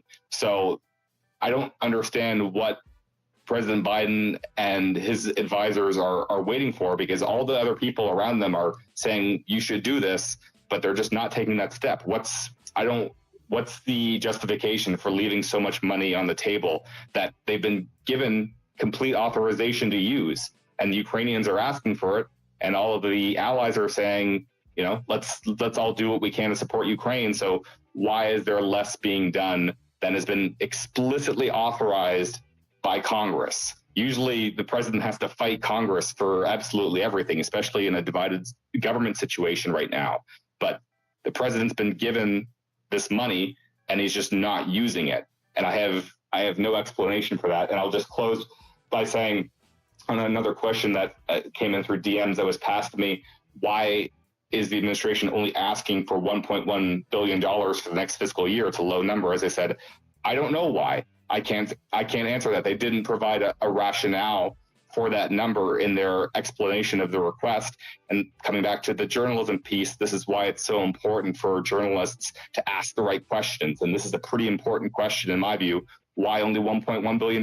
That'll run out very quickly. That could be gone in one package, or it can be gone in 5 if it's $200 million a package. So this is the communication strategy that is missing, that the administration needs to be more forthcoming with, explaining to the American people and to Congress what's the plan here, because $1 billion is not obviously enough for Ukraine to win the war. And all of us, I know all of us want Ukraine to win. That's why we're here.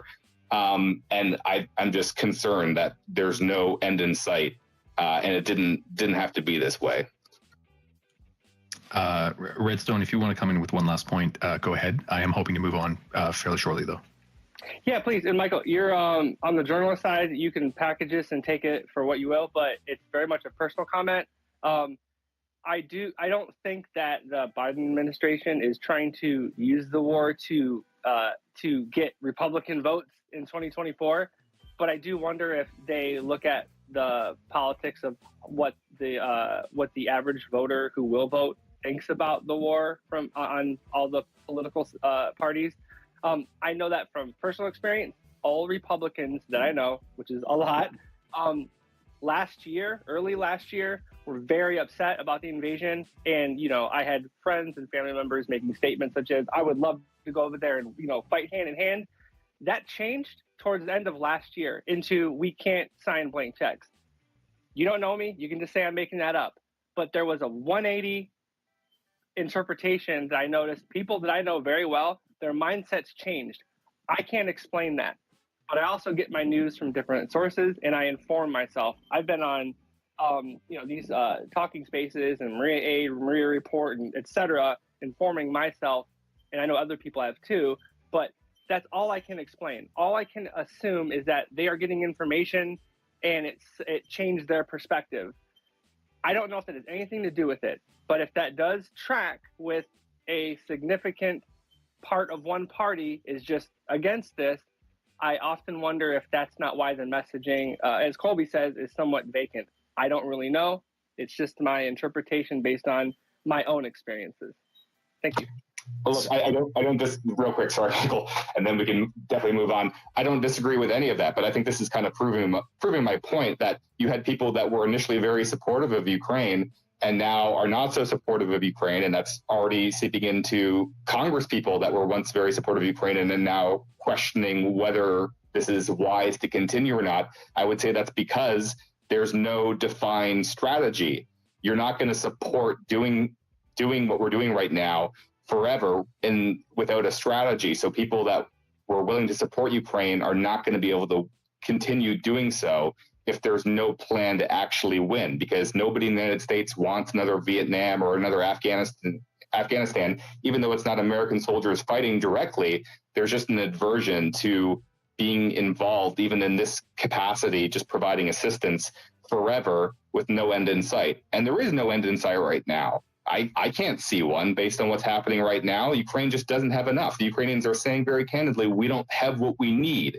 So given that, yeah, it's pretty logical that people that were once supporting Ukraine are now beginning to waver a little bit because they don't see a strategy being articulated from the top. And that's just fundamentally what we need to have happen, in my view. With regard to people changing their opinions, I've seen from accounts, they're anecdotal, but accounts here on Twitter, that, people in Europe are changing their opinions as well. But in both directions, often we'll hear accounts, the pro-Ukrainians will say, oh, I know somebody who's from Russia and they were ashamed of the invasion and they were very opposed to it. And now they've come around and they've hardened themselves against it. And so I don't know that you can ascribe a lot of those changes necessarily to political messaging, certainly in many cases, but, the way people form opinions on things is complex, and it's a phenomenon we're seeing, in lots of places, different jurisdictions. But I do certainly agree with the idea that it would be very helpful if there were a clearer argument being made, regardless of whether the United States is the one to come out and express their strategic, where they're going to go specifically. If they were clearer about why it's important. And that's not to say at times they have been very clear. I just think that the amount of commitment to continuing to repeat that reasoning, I think is important. And that's partly why I hold spaces, right? Is to do my little bit. But anyway, with that, I think we had an interesting back and forth on it. There were some details I learned that were new to me. So I'd like to thank Colby for putting them together. I understand some of this was, opinion based, and you may disagree with some of the things you heard, but I think we also got Mr. Bond. A couple of. Hi, you need a quick reset. So I will do some housekeeping. Thanks for joining us, everybody. If you do want to be part of the conversation, in the bottom left-hand corner of your screen is a request mic button. You can click that button and we'll take a look and bring you up to be part of the conversation. We talk about as a source and we put it up there, inform yourself and see where the information is coming from. And I think you're back, Mr. Bond. Am I coming through okay now? You are. It's always when I go on with longer exposition, that's probably the universe telling me to stop talking so much. So I'll just shift on to some updates. While we have some folks who are very knowledgeable about equipment with us, Colby and John and others, I know there are friends of ours ready to talk about economics, and we'll get to that in perhaps 10 minutes. But I just wanted to mention some updates on Ukrainian equipment. I'm mindful that before our conversation, our friends at Tochny held their show. They probably went into it in more depth than we're going to be able to touch on. If you want a deeper dive, go and check out the recording of their episode. Hopefully, if you listen to it, you can bear to stand with us for a few more minutes. I'm not going to break items out individually. I'm only going to speak to them. I've put them up in the nest. So starting from the second item, I'm going to start from the second item for a reason. This is the block that's on some announcements regarding aircraft, and I think maybe there's a drone item in there. So if you have a look at it, you'll notice the first is Zelensky's statement about his meeting with the government in Denmark, and that they've committed to providing 19 F-16s to Ukraine. I believe that subsequent to that, I think it was the Danish Prime Minister, came out in a press conference and announced that the first batch from those 19 would actually be provided before the end of this year, which is great news. That came in after I published the agenda, but I'll try and put that tweet in the nest in a moment. the second item there, minor correction. And so I wrote in the thread that there were 42 F-16s announced from the Netherlands, which is what was announced. So if you were to click the link there, that goes to a statement from the Defense Department of Ukraine. And Zelensky tweeted out similarly and had said, 42 planes, thank you very much to the Netherlands. But if you have a look at the first item that I put in the nest, that is from, excuse me, I'm just moving to it, Paul McClary, who is a journalist, who noted that subsequent to that, some officials from the Netherlands had come out and said, well, we have 42 F-16s, but the number that we will be able to deliver is less. And we can't tell, I think they said we can't specify at the moment, but the total we provide will be less than 42. And so, I mean, it's still good news, but I guess that's an important clarification. I'll pause because I see John has his hand up. Go ahead, John. What I was just going to point out is that more than likely, 42 is probably a final number over time, especially once the training period is done for the Romanians on the F-16s that they're purchasing secondhand from the Norwegians, since it seems the Dutch will be providing two-seaters for conversion training.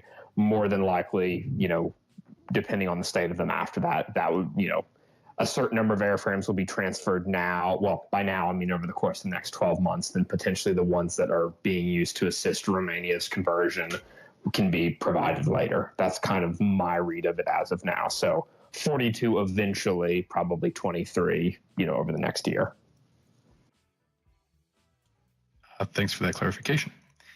So proceeding through that tweet, the second in the nest, you'll see that there's a link there to a little mini thread that was put together by Justin Bronk, who is an expert in, military aircraft. And he takes a moment to highlight some of the, I don't know I can't recall what word he uses, whether he says they're challenges or considerations that the F-16 implies, including, how will they be maintained? Who will the technicians be? Will they require foreign technicians? Because in general, training of technicians takes considerably longer than just training pilots. He speaks to there are potential considerations around financing. There are considerations about what weapon systems will be provided. So that's he doesn't provide answers to those because they're policy questions.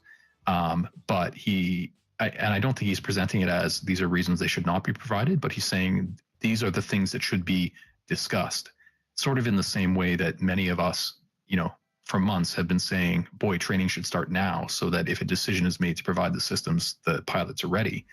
I think Bronk is raising these items to say we should be discussing these now, because if they're not discussed now, then they could present delays down the road. Also in that thread on the F-16 systems, there's a link to a tweet from Tyler Rugaway. It's under the phrase F-16s at scale, and that links to an article from The Drive. There was a press conference held by a U.S., I believe an Air Force general, who discussed several details about the training program for pilots. And one thing that he said, he pointed out that, you often need several pilots per system or per airframe in order to make full use of them, and that it can take potentially years to become really proficient on a given system. And so he made a comment about potentially proficiency taking, I think he said, until out to 2027, or roughly a 5-year time frame. And some people, I think, took that as criticism. My interpretation of it is just him saying, look, to build a full F-16 program that includes the aircraft, but also the pilots, and that you have some depth in your pool of pilots and so on, will likely take years, which is I interpret as just a statement that is fairly realistic, and again, not intended to discourage it, but just to observe that it takes time. Toward the bottom of that thread, I had the phrase the OSINT F-16 notice, and I appreciated this one. That's a tweet from Gerjon, who is a great flight tracker here on Twitter, and I just thought it funny that in advance of the announcement, he had been paying such close attention to other flight trackers here on Twitter that aircraft were being pre-positioned at the airbase, and it was enough notice that a couple of hours before the announcement was made, people were speculating an announcement is coming. And so that's just a fun item to note, that if you're paying really close attention, you can find these little clues popping up on Twitter and the like that can often break the news before the announcements are made. The last item in this group is with regard to the Gripen training. And again, I suspect our friends at Tochny went into more detail than we'll touch on here. But just to highlight that Zelensky has said that there are already Ukrainian pilots taking part in Gripen training. But I haven't heard anything more on that front. I had heard initially the suggestion was there were some test pilots who were essentially familiarizing themselves with the systems, not necessarily running through a comprehensive training program with a goal to them being provided, maybe more for evaluation purposes. But John may be able to give us some more details. So we'll go to John, and then we'll go to Melhus. Yes, they did indicate it was familiarization training. The implication, I think, was that it was perhaps more extensive than was initially indicated. The phrasing at the time was that it was evaluation by Ukrainian pilots in the event that Ukraine wanted to procure Gripens commercially post-war. So in other words, at the time, it really just seemed like a sob marketing stunt, basically, for lack of a better term. This confirms that it was familiarization training, but it was accompanied by comments from Zelensky et al. That the Ukrainian government would attempt to open up discussion with the Swedish government regarding transfers of Gripens from Swedish inventory, and the overall implication was that perhaps discussions were somewhat more advanced than was indicated previously. Well, I guess that's sort of tantalizing hints, but then whenever we get little updates like this, it leads to a ton of the equivalent of Twitter opinion pieces on is that going to complicate the provision of F-16s, as in, are they going to be operating two airframes? And I think maybe people get a little bit ahead of themselves by anticipating problems before they are clear that they will be problems. And so anyway, I suspect that the best approach on Gripens is just to wait and watch. And hopefully the F-16 program, now that it's been, it seems like a bit of a logjam has been broken. Hopefully that moves along as quickly as possible. We'll go to Melhus, and then we'll go to Colonel Jeff. Yeah, thanks. Just a quick comment on the article by Tyler Rogoway. That Air Force General is talking about the pilots who are undergoing, perhaps he's talking about the same pilots that are undergoing language training in the UK for aviation English.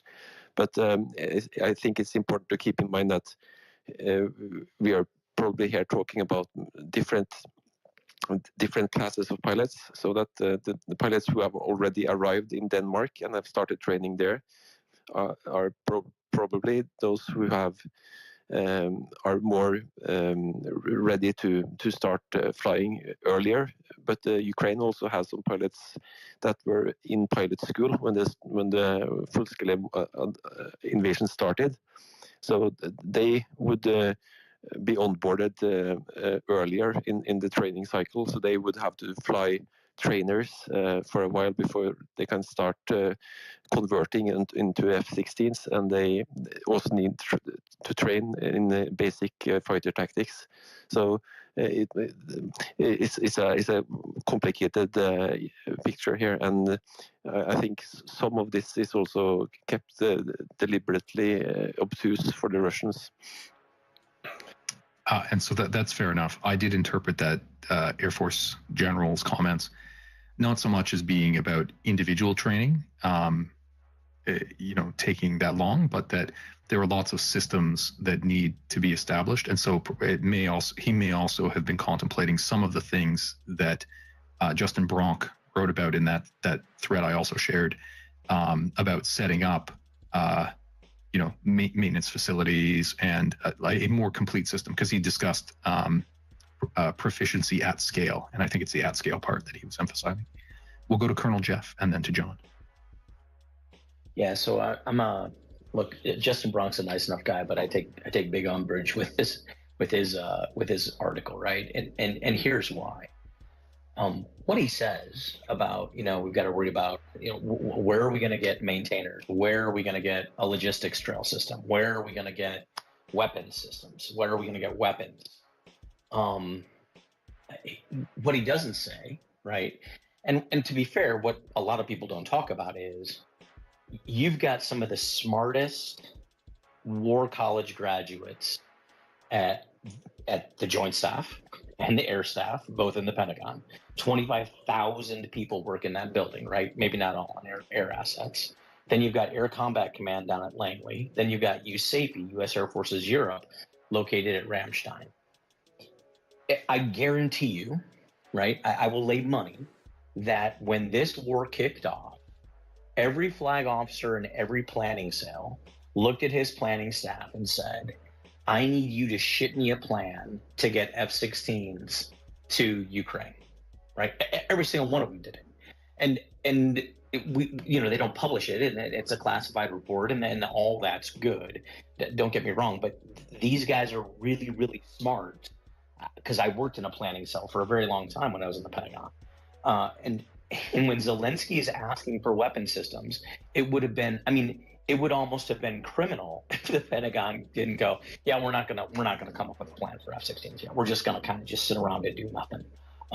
So there's an answer, right? And there's been an answer for a very long time. And as it was pointed out earlier, F-16s and ATACMS have been asked for since day one. So this notion that, it's taken a year and a half to get a weapon system into Ukraine, and that people who wish to support the current administration and instead of be critical of it say, yeah, it takes a little bit of time. I think that's really disingenuous. For those people who say it can't happen, like Justin Bronk is like, well, there's a lot of other moving pieces. I mean, I just actually made another post. Mike, if you want, you're more than welcome to put it up into the nest, right? In March, I called out the Biden administration in an op-ed in the Kiev Post. It said, Biden's answer on F-16s is a really bad one, right? And it's not actually very truthful. The simple fact about logistics, and we'll just use logistics and maintenance as an example, right? The United States Air Force, when it got the MQ-1 and the MQ-9, actually didn't buy or didn't create maintainers. They bought it. It's called CLS, Contracted Logistics Support, right? So they paid General Atomics to actually do all the maintenance and all the support and the logistics and the train and blah, blah, blah. And all we did as the Air Force was fly. And I know that because I actually programmed that. I wrote the program for that weapon system. It's great. So you've got 4,500 F-16s that have been built. You've got F-16 experts in Greece, in Turkey, in the Netherlands, in many Guard units in the United States, right? That basically are they're now retired. You could easily have any company do contracted logistics maintenance and contracted logistics support for F-16s. It's kind of funny, right? Because that's exactly what Draken does, and that's exactly what Top Aces does. These are private companies that fly F-16s. They do their own maintenance. They do their own logistics, right? They've found a way to make this happen. This isn't rocket science. It's actually fairly easy. So when Justin writes these articles and comes out, well, what about this and what about this, and he leaves them open-ended and doesn't actually create any kind of answer, I think these articles are very disingenuous. I think that they create situations where people are like, oh, well, it's just too hard because, Justin's a very smart guy and he's an aviation expert, and he creates no potential answers to any of these situations. I find that very disingenuous. So I can appreciate that approach, and I won't put words in Justin's mouth or ascribe my opinion to him. It strikes me that I think you're certainly right that private plans were being developed. I know that I was very impressed along those lines. There was an article written by I think it was in Coffee or Die. I think it might have been Nolan Peterson. Like a year ago, so 6 months into the war, that highlighted the work of, I think they call it a Wolf team based at Ramstein. That was an Air Force group that was working on getting new munitions and different mounts and so on to put different missiles onto Soviet airframes that hadn't run them before. And so I highlight that to talk about how I'm sure there were many groups that immediately within the military went through how do we solve these problems in a very detailed way. So I agree with that. I suspect that I'm not sure it's Bronk's intention, but there's the public discussion and then there's the decision maker discussion. And so I don't know, you would know better than I, because you've actually done this directly, that the people who make the decisions may be raising these objections or similar, or raising these questions. And even though the military has answers to them, they're not at the political will stage of somebody must know, just get it done. So they may be instead just slowly trying to contemplate them themselves. And perhaps an article like Justin's is more to bring pressure onto the decision makers, so that people in the public say, hey, decision maker, if these are your issues, then solve them. But maybe that's just the charitable interpretation of it. And I can see your argument as well. I don't know if you have any response to that, or you want to tag on? Yeah. So look, if that's Justin's intent, and it may be, I mean, I'll give him the benefit of the doubt. I think to put that out publicly does more harm than good. In other words, it has a larger negative effect on the general population than it has a positive effect on the decision makers. So, you can delete it, but I just put up into your nest, I just put up my article where it kind of says, hey, Joe Biden, here are answers to all of the questions that you have, right? So if you want to force decision makers to actually come forward or the political decision makers, you do that. I go back kind of to the Afghan withdrawal, right? I would tell you that there are probably numerous people in the Pentagon that said, please don't do this in 2 weeks. It's going to be a shit show, right? And it kind of was, right? But we're out of Afghanistan. And look, I'm happy we're out. So please take that with a grain of salt. I'm glad we're done. But when the president says to do something, just as, Colby mentioned, I'll give another example real quick, and Colby I see his hands up, so he can jump in after this. If the president was truly supportive of Ukraine and wanted to send F-16s, he could easily change the calculus in the Pentagon and say, look, Air Force, Air Staff, I need you to assume risk. I need you to actually prioritize helping Ukraine win this war. And when I tell you to take risk, I'm telling you to stand down some F-16 units that within the next 6 months to a year will transition to F-35s. So in other words, many of our National Guard units are going to transition to F-35s. They fly F-16s right now. They're National Guard units. We're not at war. They can easily stand down. Would it be ass pain? Sure. Would it be uncomfortable? Yes. Would pilots go non-current? Absolutely. Would they have to go through research and training? 100%. But would we be able to push F-16s into Ukraine immediately? Also 100%, right? So again, Colby's 100% correct. If the president told the Defense Department and the chairman, I need you to assume risk and I need F-16s in Ukraine right now, it would happen. And I hear you, and we'll go to Colby first, and then we'll go to John. Yeah, I agree 100%. As John said earlier, the Department of Defense is going to make recommendations that minimize impacts to their own department. They want to send the least amount of equipment as possible, especially as it pertains to systems that they're actively using.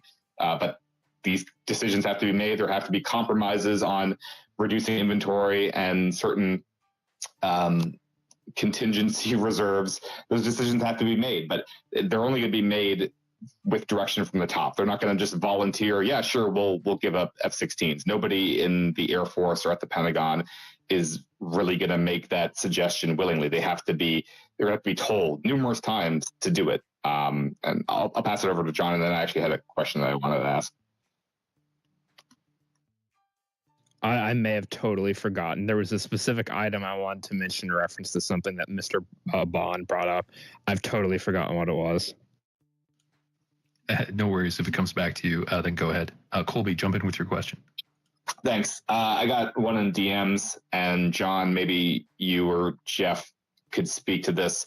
How long would it take to upgrade the F-16s that Ukraine is getting to F-16 Viper standard? I suspect the producing of the actual kits is probably the most difficult part of that equation, given that there's very, very high demand for both those new builds and the upgrade kits themselves. But I'll leave it to you. Right. So the fundamental issue is both the line for new build Block 70, Block 72s, as well as rebuilds of existing airframes to that standard is like 3-year-long backlog as is. Upgrading the Block 10, Block 15 NLUs that Europe would be providing to, I guess, roughly that standard, we would need to draw capacity from the existing line. That will push back the delivery timelines for existing FMS customers, which would place us in breach of contract with them unless their governments agree to it. That's a problem. I know I had talked about, like, for example, specific upgrades, not necessarily like a full block overhaul, but like, for example, tearing out the radar that's currently in them, I can't remember the designation off my head, but it's basically a marginally upgraded version of the radar system that the F-16 originally shipped with to possibly one of the ones from the Hornets to try and give them some better air-to-air capability, for example. That would probably take a few months per airframe. I don't know how much, the capacity to do that would overlap with capacity for existing airframe deliveries and orders. It's possible, but I mean, there's probably going to be some sort of overlap there that's going to be deeply inconvenient. Yeah. So Colby, I appreciate the question, but I actually push back. I don't like the premise of the question, right? I appreciate it, but I don't want it, right? I don't want to upgrade anything. And I think sometimes when people talk about, well, these F-16s are old, they've got older radars that are not truly effective. They're not equal and capable to the Su-57 Felon. All true, right? But I sometimes think that people think of, it's an F-16 versus a MiG-29, or it's an F-16 versus a Su-27, and what they fail to realize is it's not, right? It's not a one-on-one cage match between two assets. When you send Western assets like an F-16 into the battle space, whether it be a Block 10 or Block 70, as long as it's got Link 16 and it's linked into all of the ISR assets in the entire air picture, and it's building an air picture in an air bubble, I would argue that if you're an F-16 pilot and you have Link 16, even if you're flying a Block 70, you don't want to turn your radar on, right? Because you don't want to highlight where you're at. So you could have the best radar out in the battle space, synthetic aperture radar, blah, blah, blah, phase array, the whole 9 yards. But you're relying on AWACS, you're relying on joint SARs, you're relying on rivet joints and all these other collection surveillance assets to build an air picture. Then you're relying on your air battle manager in AWACS. And yes, I get it. AWACS is flying in Polish airspace, and that's really far away. Can an AWACS radar reach that far? Well, no, it can't. Marginally, right? But you've also got other things feeding it, right? You've got the Patriot missile battery system that's actually with a radar that's actually forward to the front that is also feeding Link 16. You've got probably other radars and other systems that the Ukrainians have that are also feeding into there now. So you've built a good enough air picture. You've got a great bubble. You've got a great team, right? You think of it as a football team moving forward. Okay, maybe you're not getting, Peyton Manning as a quarterback. Maybe you're just getting a regular quarterback. But you don't, when you got a kick-ass offensive line and you've got phenomenal receivers and you got a running back like Walter Payton, maybe you don't need the best quarterback in the world. Maybe you can get by with just an average quarterback. And I think that we need to remember that when we talk about what kind of assets they're getting. John, go ahead. We'll take this as the last comment on the F-16 and then keep going. Sure, just two brief things. The first is, as far as I'm aware, we have not enabled Link 16 capabilities for the Ukrainians. As far as I'm aware, I've been explicitly told that we haven't. So that would be the first hurdle that needs to be overcome. I don't know how they've managed to do some of the stuff they've been able to do in terms of integrating Patriot, since without it, they've been able to do it. But that would be something that we would need to overcome that hurdle first. The other thing is, if our objective is to give the PSZSU the ability to go directly toe-to-toe with the VKS, really the only serious policy option there would be to draw down a large quantity of recent, F-16 blocks from U.S. Air Force inventory, as Colonel Jeff was suggesting, and we'd have to give them all the various supporting assets, airborne early warning and control aircraft, electronic attack aircraft like Growlers, Compass Call. If we especially want to start talking seed and deed, which would be necessary, then you're looking at JSTARS and all sorts of other assets and platforms. It gets very substantial very, very quickly. And so, if we're just speaking strictly the European F-16s, their main mission set's just going to be end up doing, defensive counter-air against the Russian cruise missiles and one-way attack UAVs, the Shaheds. Doing air-to-surface fires, JDAM-ER, SDB, some seed with harm, ARGM, since we have unused production capacity for it. Maybe some other stuff, maybe some ISTAR with some targeting and recce pods, that kind of thing. But, it would require a whole host of different assets if our objective, hypothetically, was to give them the ability to directly contest the VKS and Russian ground-based air defense assets. Fair points, and I think that was a detailed explanation of that mailed-in question about conversion to Vipers.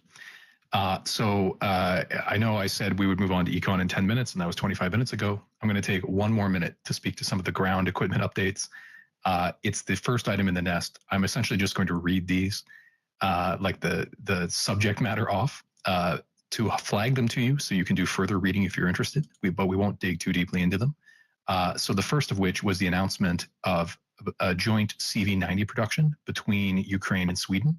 I know many people consider the CV-90 to be one of the best pieces of armored vehicles, modern systems that are out there. And so that's great news.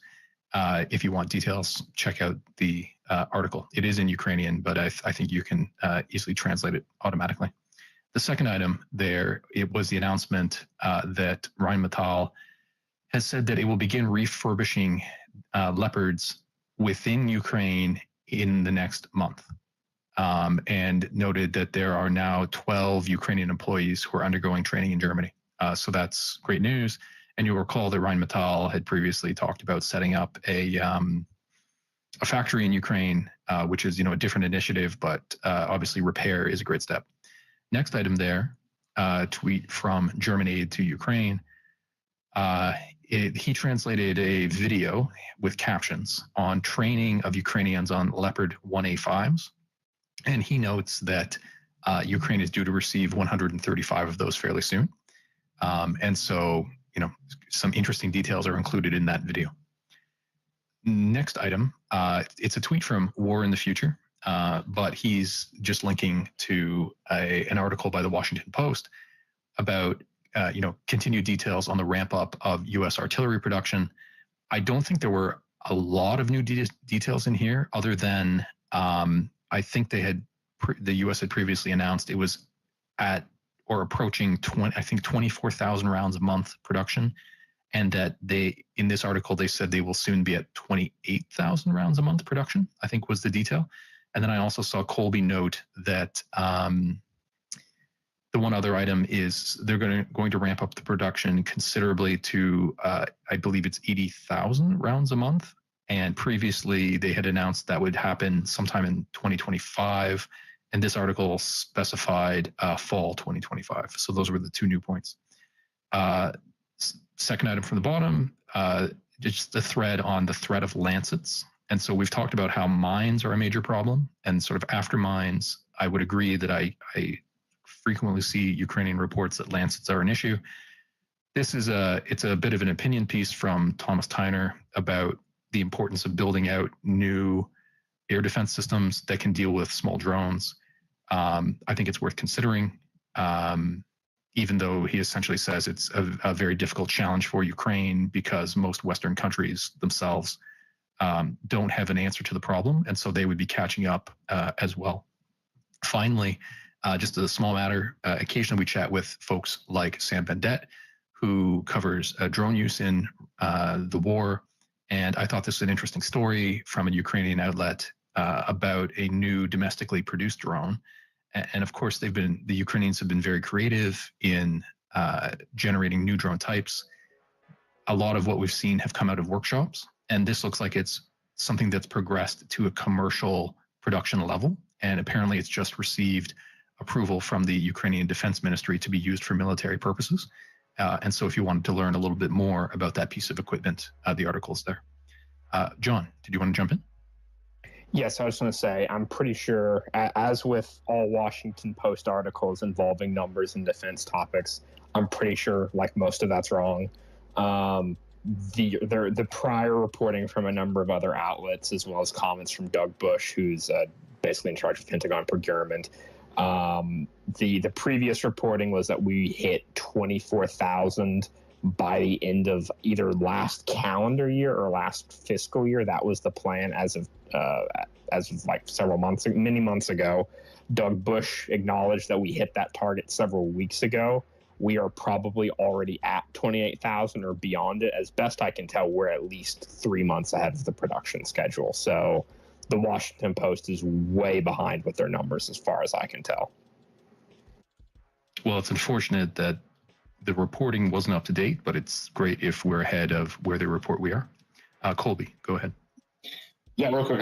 I think John's probably right about this, although it's just noteworthy for the fact that I haven't seen any reporting of a specific number above 24,000 lately. So we can infer that we're probably producing more than that, but I haven't seen any quantification of what that number is right now or what it may imminently be. So I thought it was noteworthy for that reason. I should have caveated that when I shared the article.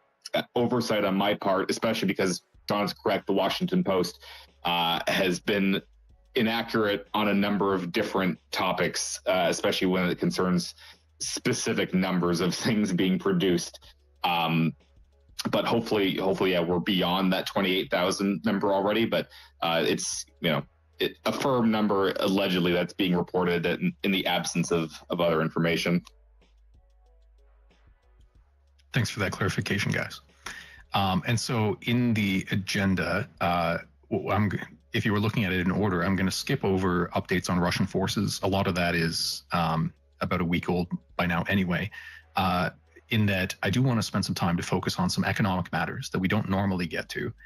And we're joined today by a couple of friends of ours who have an interest in econ.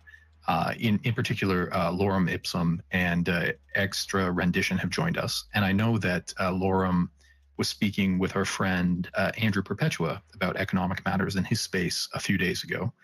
And so I have some material prepared. So I'll work through the material. But if you guys want to chime in at any point, or if it inspires you about some other subject, please do chip in. And what I'll say is, so for those of you who don't know, I'm a lawyer. I did university studies in economics and finance, and I have practiced law in financial settings, working with banks, investment companies, and the like. And so I'm particularly interested in these matters. So it's ironic that we usually don't get to them in the space. And I would like to prepare some presentations that have a little bit more background to explain more of the fundamentals of economics. In preparing for these spaces, it's pretty time consuming. So I didn't get as much background material for today as I would have liked, but I do intend to down the road. But I kind of wanted to frame, not just give you the breaking news items, but whether there's, how significant they are, where they fit into sort of the theory of economics. So I'm going to try and do that a little bit more today and work toward adding it in even more in the future. So the first item I've put in the nest is it's a tweet that's actually fairly old, but it's a list I put together of some of the accounts that I follow here on Twitter for the effort they put into tracking Ukrainian economic matters, Ukrainian and Russian. And it's not a complete list, and I've found some great new accounts since then.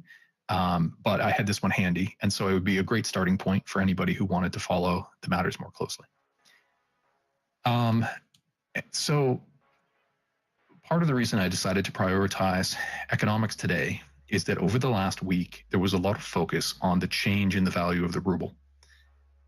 And I thought where I would start is just to emphasize that when we think about sort of economic warfare or the contest of wills that the West is engaged in with Russia, what the West ultimately wants to do is to reduce Russian production. And so there may be narrower goals. So, for example, there are some sanctions types that limit the export of goods from the West to Russia in order to limit the production capacity of specific things by Russia, like military goods.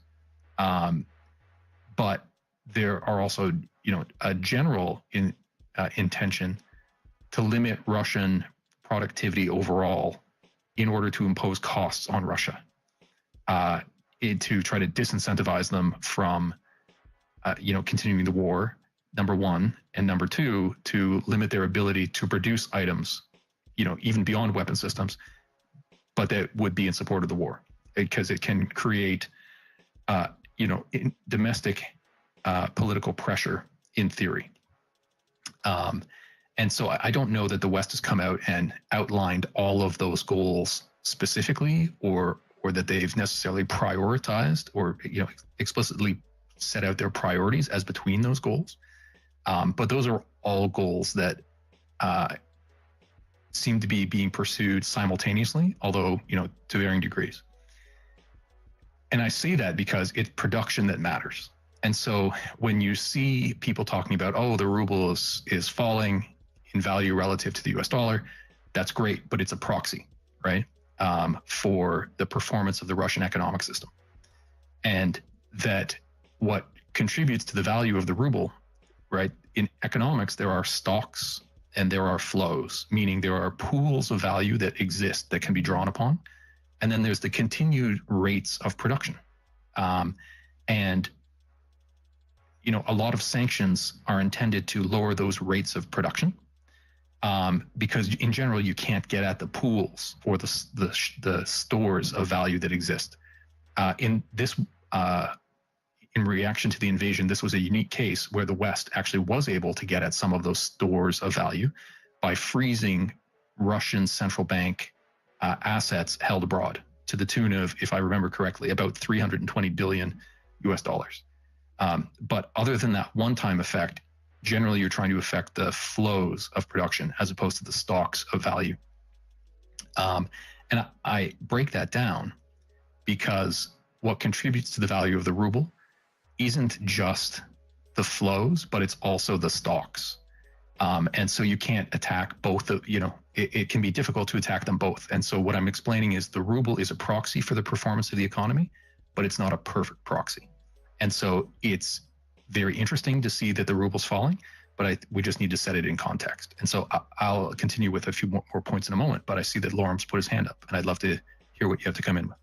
So I would just say, it is a proxy for the overall health of the economy, and that is what it is long term. But short term, its relative value to the U.S. dollar is much more aligned with Russia's current account balance. And so the big movement that you've seen, so obviously invasion starts, rubles trading around 80. You have that initial spike when everyone who holds rubles and doesn't want them dumps them, and it goes up to 150. And then steadily, as oil revenues are shooting up over the course of summer 2022, rubles coming down. At one point, it touched 50 USD. RUB hit 50. which would be very, very strong given its 5-year moving average. And then we've seen a steady weakening of the ruble versus the dollar, all the way, yes, touching 100, 101.25 at one point last week. It's now trading at 92.5. A lot of what we're seeing there is not just pure supply and demand. It is the result of capital controls that were put in place, fairly draconian capital controls put in place early on, large-scale central bank intervention, literally just buying it up, but also the fact that the ruble ceased to be really traded on the open market. So it became almost a product of its current account surplus, which is just exports minus imports, which for Russia is generally needed to be about $5 billion in US dollar terms for a stable ruble. As oil export revenues, gas export revenues almost evaporated, oil export revenues crashed, down 50% year on year in the first quarter of this year. And imports have surged because of government spending. Nothing is going to drive imports like government spending, especially on the components that they're buying from abroad, but also just the fact that Russia now buys Parmesan cheese, not from Italy, but from Brazil. Spending on imports has surged, plus coffin payments, massive handouts to the public sector in order to buy acquiescence from the populace. And then also a very contradictory monetary policy, because nothing moves a currency like monetary policy. If the Fed were to hike rates 2.5% tomorrow, or 3.5% like the Russians did in a single day, the dollar would surge. Hey, the more interest you're offering, the more people are going to want to hold that currency or accounts denominated in that currency. But it did that at a time when it raised rates originally, when it really needed to as a short-term anti-inflationary measure. It then pursued a very contradictory monetary policy. You're doing everything it can to drive the economy, drive the military, huge spending, low interest rates, cutting even before inflation had been tamed, and then imposing the capital controls, which were more deflationary. And so that's why they abandoned the budget rule. And this contradictory policy is to some degree a product of Putin's fixation on the US dollar ruble rate. Strong Russia, strong ruble. To quote his own advisor, Maxim Oreshkin, who's a huge rival to the central bank governor Navalny, he said last week in an article on TASS, the Russian economy needs a strong ruble. Why? China didn't need a strong yuan. China got rich, generationally rich, from 2 decades of keeping the yuan artificially weak. And it's this mix of political infatuation with a strong currency, massive expansionary monetary and fiscal policy, and the collapse of exports while imports surge that's put them in this conundrum. That's just, the market in the shorter term. Longer term, it is really going to be a proxy for the economy, but the shorter term volatility is really being driven by those factors. You make some great points there.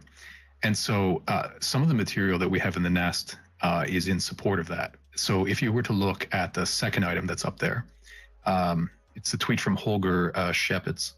So he has a graph, where he sets out the value of the ruble across time as against the Russian central bank's interest rates. And so you'll see some things that Lorem just spoke to that shows the spike in value, and then how they had to bring interest rates way up, and then the Russians decided, as Lorem is suggesting, was contradictory to what may have been common sense, to try to drive the economy forward and keep the value of the ruble high. They brought the interest rate way down, and now in an effort to defend the ruble, you see the spike on the right-hand side of the graph, whereby the ruble started to collapse in value for a day or two, and the central bank has decided to raise rates fairly sharply again. And so when Lorem is speaking about the value of the ruble essentially being connected to the current account balance, which is how much demand there is for rubles to be used to buy foreign goods, right, for import into Russia, versus the demand that foreigners have to purchase using foreign currency goods from Russia, so exports from Russia. And as Lorem indicated, Russia has been described as essentially a gas station. and that a lot of their current account value can be, just ascribed to exports of oil and natural gas, which is partly why there was so much controversy over the EU pushing to reduce its engagement and then ultimately ban, for the most part, the import of those items, but that it did wind up taking, something like 8 or 9 months to get to that point. But that goes to the next item I have in the nest. It's the third item back. It's a tweet from Robin Brooks. And he's pointing out the interesting point that the value of the ruble has more or less, if the current account, as in the items that Russia exports, are essentially just oil and natural gas. And if it's the current account balance that drives the value of the ruble, you see this connection between the price of oil, in this case on the graph it's Brent, right, as one measure of the oil price. You see the correlation between the value of Brent oil and the value of the ruble. But what Brooks is pointing out is that in the last few months, there appears to have been a bit of a separation in that correlation.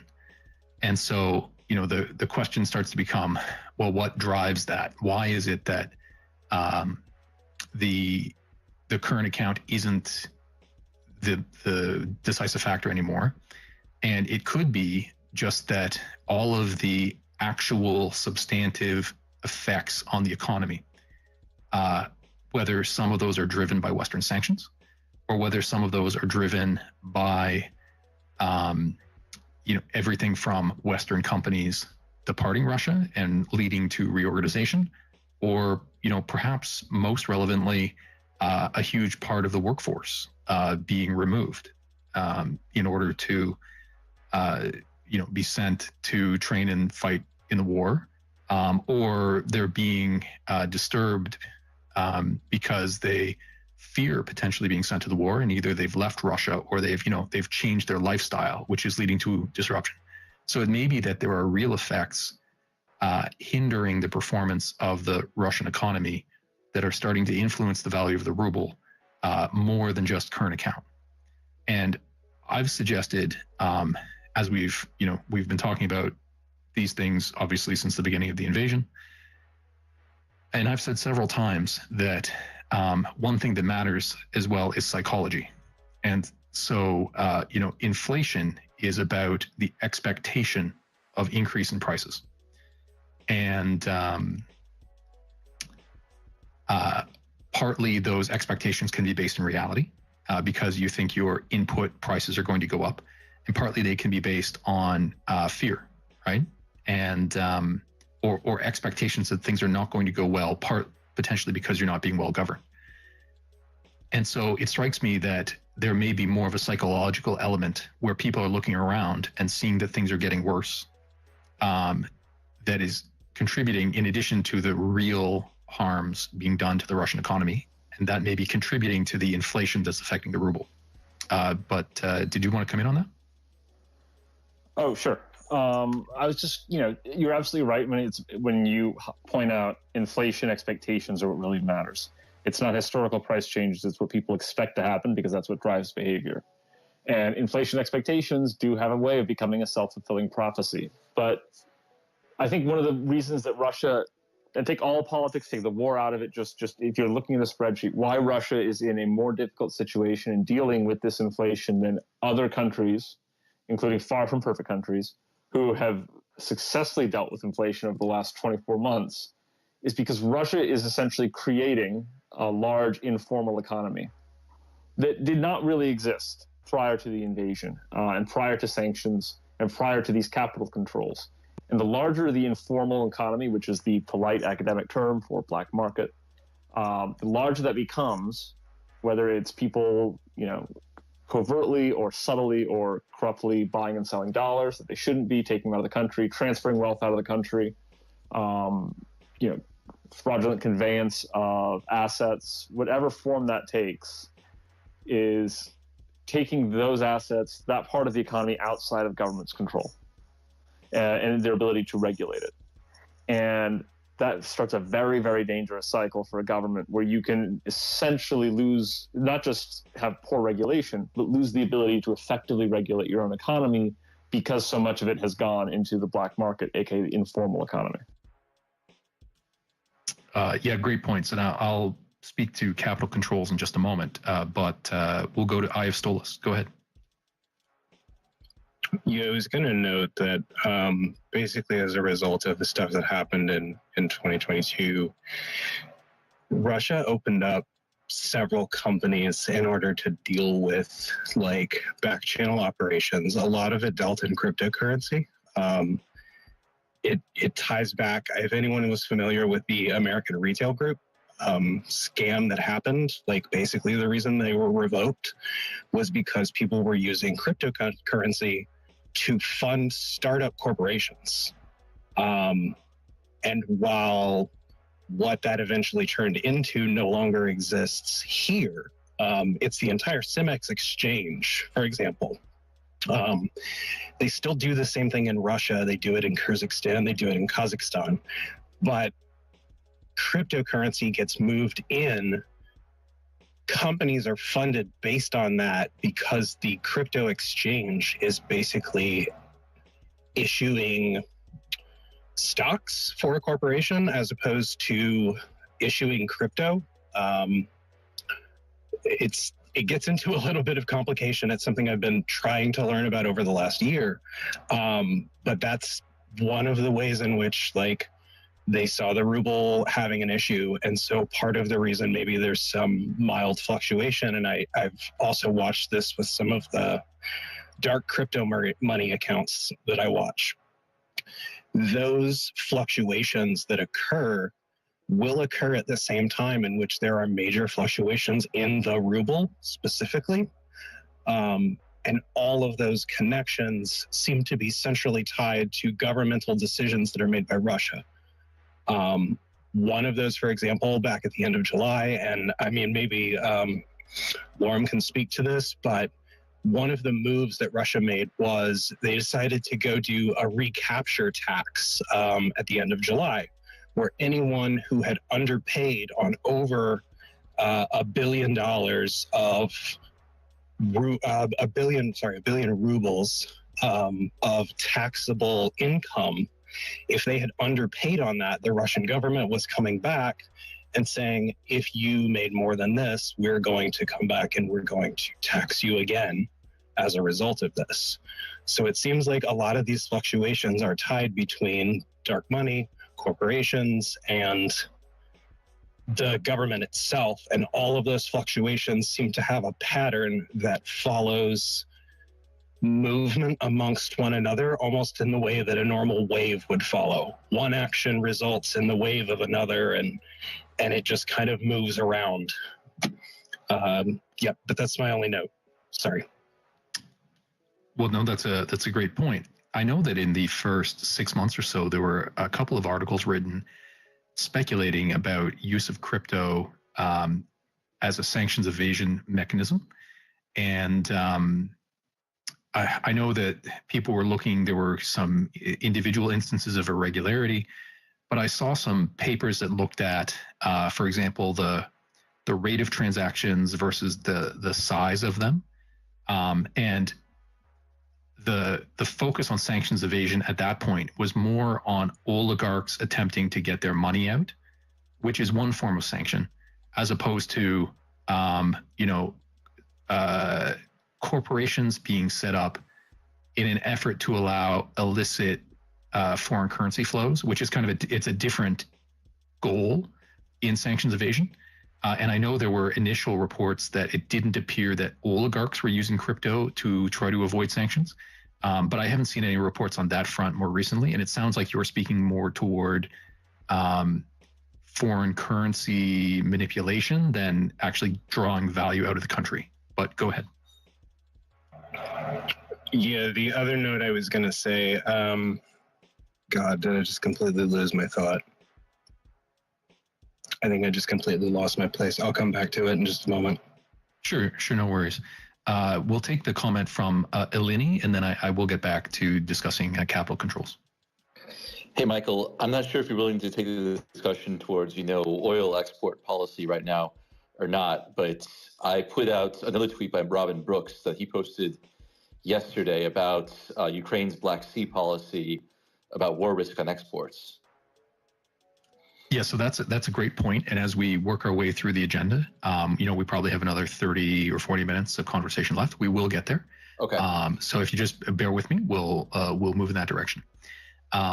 And I started with the ruble because that's the item that is catching the most attention. And so I'm trying to explain some context around it and note the effects of capital controls, that it's not a completely free market. So, you can't compare it with fluctuations in exchange rates in Western currencies, for example. And also to highlight, as Lorem immediately drew to, that it's generally been connected with current account balance and therefore oil, as Alinea is starting to get to, but that it seems like it's starting to diverge a little bit. And so I wanted to bring in these concepts of the psychological effects of inflation and whether people are thinking that if people think the economy is going to get worse, then they can start to take steps that actually make the economy get worse. It can start to be a self-fulfilling prophecy. But I'll pause for Stolas' comment. That actually drew me back to my point. That was what I was going to bring up. The language in newspapers around specifically far regions in Russia have gotten more peppy. It's very much more positive language. Food is more expensive, but people are still rushing to buy it. Melons are 800 rubles, but everyone snapped them up. The language itself has gone from, we're doing the needful to everyone is thriving. And I find it very interesting that the longer the war goes on, the language in Russian, I guess you can call it journalism, goes towards the direction of everything's okay, everything is moving as according to plan. According to plan was the most common phrase used in the majority of these Far East newspapers, is everything is going according to plan. But now that things have taken a turn, the ruble's getting horrible reports. It's fluctuating as much as it is. The language in those newspapers has changed to everyone is doing fine. It's going better than according to plan. And I find that the worse things get, the more positive the language from, whether it be the Duma themselves or someone who's connected, it gets super positive in a very odd, almost uncanny valley way. But it's interesting. Things on track, it seems. To your point of things going according to plan. So with that, I'll drop down. Okay, well, thanks for your notes. That idea of perceptions management is definitely something we are starting to see. We've talked about it on the mill blogger front, where the Kremlin has sought to either co-opt or crack down on mill bloggers who are critical. And we're starting to see it a little bit more on the economic front, including that Russia has started to reduce the number of economic indicators that it's making available in terms of import and export statistics, is one way we're seeing it.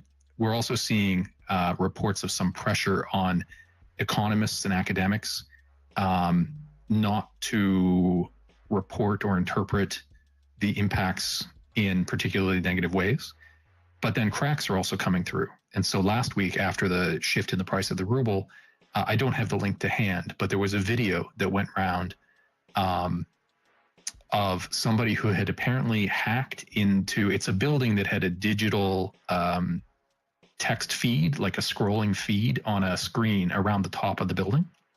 And somebody had hacked that to essentially say, the ruble is falling and Putin is an idiot, something like that. And so you're seeing some of that start to come through publicly on the economic front, which is interesting. But I do want to move back to the idea of capital controls. And so for a little bit of background and context, Lorem referred to the use of capital controls early after the invasion when the value of the ruble was collapsing. And I want to distinguish, because there are different types of capital controls that exist. And so at that time, for example, they closed the Moscow Stock Exchange for, I think, over a week. And they applied almost a full press on capital control, which included limiting the amount of foreign currency that individuals could withdraw from their accounts. Off the top of my head, I can't remember what the limiting number was, but I think it was something like $1,000 per month. The idea being that if there were a panic in the general population, if millions of people attempted to withdraw thousands of foreign US dollars, for example, that would be billions and billions of dollars, which would have hugely exceeded the US currency reserves available to the commercial banks. And that would have meant that the amount people would start offering more rubles to get their dollars, which would have contributed to the cycle of a collapsing ruble value. And so that's why they limited individual access to exchange. At the same time, and so there were other controls that went on individuals, including limitation on the ability to send money abroad and the like. But then they also limited capital flows at the finance, sort of the corporate level, including foreign companies. And essentially what they did was freeze the markets, and they created a variety of capital accounts. I'd have to look them up, but they gave them numbers, or excuse me, not numbers, but labels like investment account type C, type I, type D. They created about 5 of them for different types of foreign investments. And they didn't allow foreigners to withdraw their investments. They set up a process by which foreign investment houses had to make individual application to withdraw their assets, and that process was slow, and in many cases it was not permitted at the time that the requests were made. The idea being that, again, they were limiting the outflow of hard currency to ensure that it was available so that the state could claim it if they needed to, and thereby use it to purchase foreign goods, right, to keep the ruble strong. Some of those capital controls were relaxed. So many of the individual capital controls, as I understand it, were relaxed so that people can now draw more US dollars per month on an individual basis. They may even have dropped that individual requirement. At the same time, because so much time has passed, the corporate controls serve their purpose as sort of a slow release pressure valve, so that most of the investment houses pretty quickly wrote down or completely wrote off their Russian investments, essentially saying, we have lost the value in them. Meaning for financial purposes, they took the hit. And in many cases, what happened is those foreign investment houses then took their investments and attempted to sell them to Russian, because they're shares in Russian companies is what they are. And so instead of selling those shares and getting US dollars immediately, because the capital controls prevented that, ultimately what they did was they wrote them down to almost nothing. And then they sold them off the Russian shares to Russian owners for cents on the dollar. Now, because a lot of that process has now taken place, sort of that pressure where billions of dollars would have flowed out as a very fast wave, it's happened as a trickle in the background. And that means that the capital controls on the corporate level aren't as critical anymore, because most of it has just been accepted as a loss by the foreign companies. These latest sets of capital controls are of a different type. And so one thing to keep in mind, you can actually go on the central bank's website, and this is partly why I talk about stocks of value versus flows. You can go on the Russian central bank's website and look up indicators, and you can look at their foreign currency reserve and see what their reserve is. And now it took quite a dip initially, something like $120 billion out of, they say they have 580 right now. But they're still counting the 320 that's frozen abroad. So instead of 580, subtract 320, they actually have about 260 billion US dollars, equivalent in foreign currency reserves. But one thing to keep in mind is that that's just the state. But what the state has is the power to essentially seize assets from others. And so even though their current account surplus by selling oil has allowed them to keep a healthy buffer of foreign currency for the time being, beyond that, they also have the power to go to the banks and say, hey, banks or exporters who happen to be getting hard currency in, they can obligate them to turn some of that hard currency over to the government.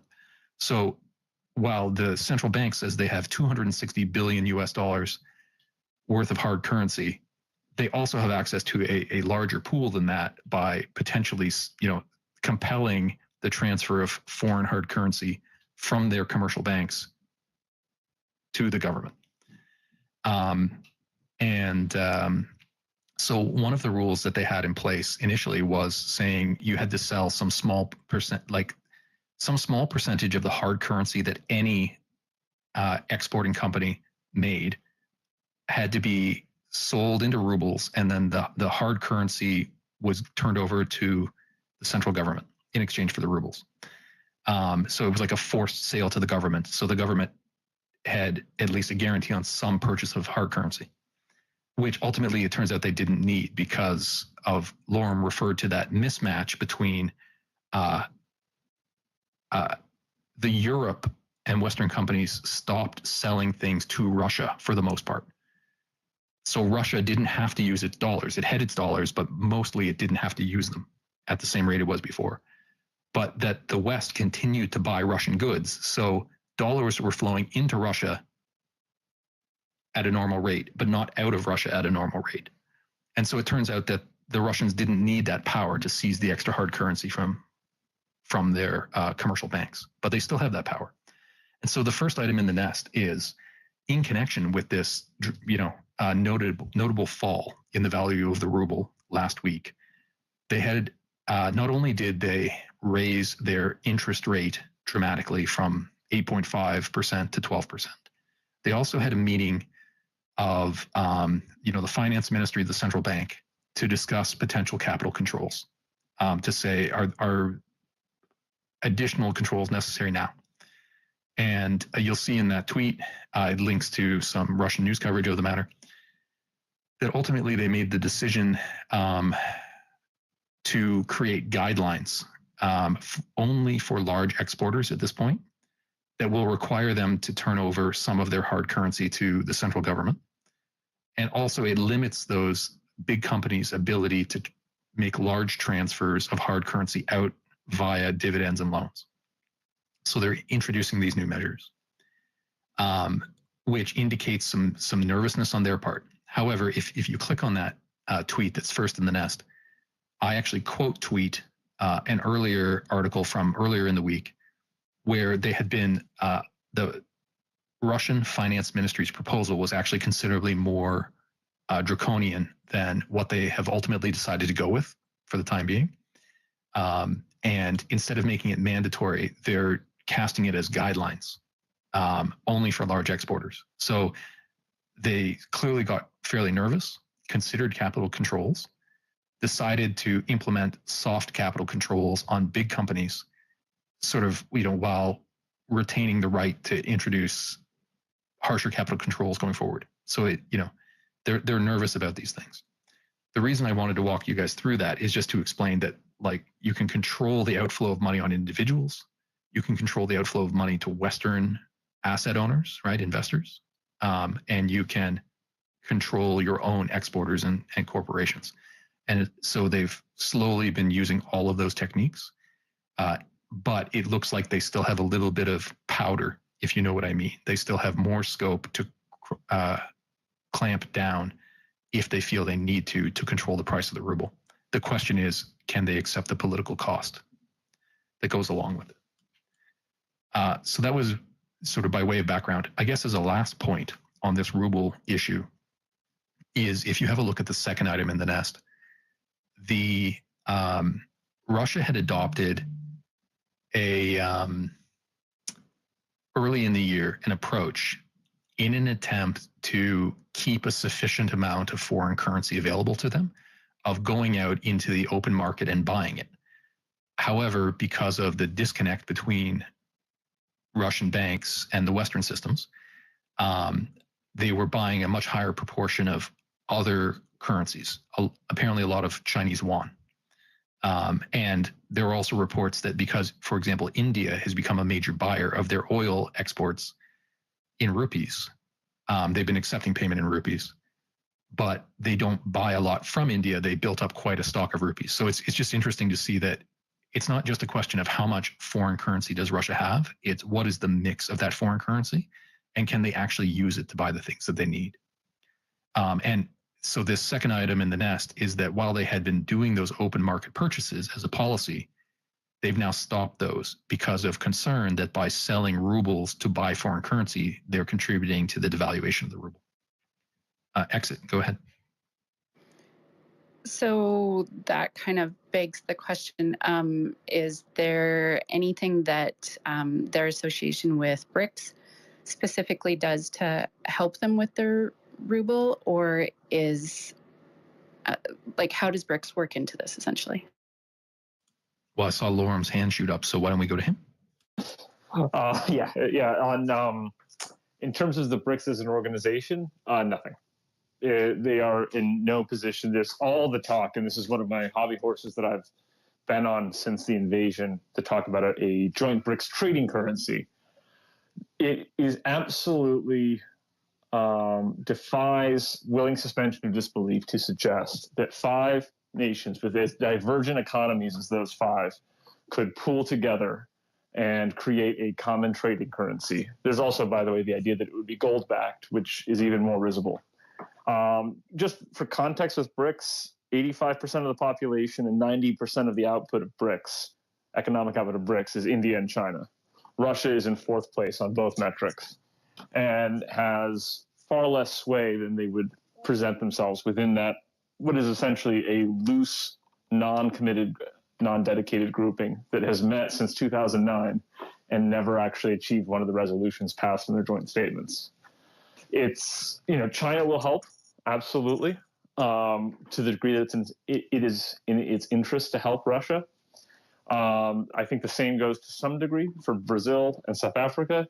India is more than happy to buy cheap Russian oil and in some cases then resell that oil rebadged to countries with sanctions on Russia. It's not quite as happy to go forward with the S-400 purchase deal. And that disagreement was based in the settlement currency. Russia would not accept rupees for that. India would not accept rubles.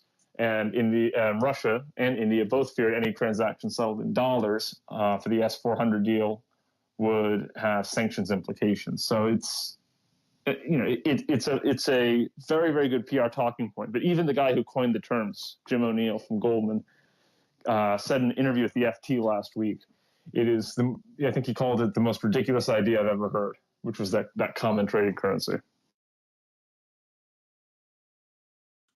I agree that it's massively overblown. And I mean,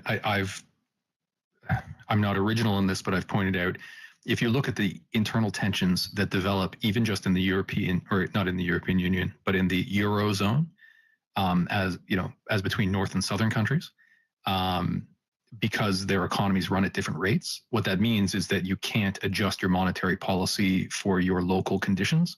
And the idea that you could have a common currency as between the members of BRICS without it wreaking havoc on one or more members whose economies are running at dramatically different speeds, is ridiculous.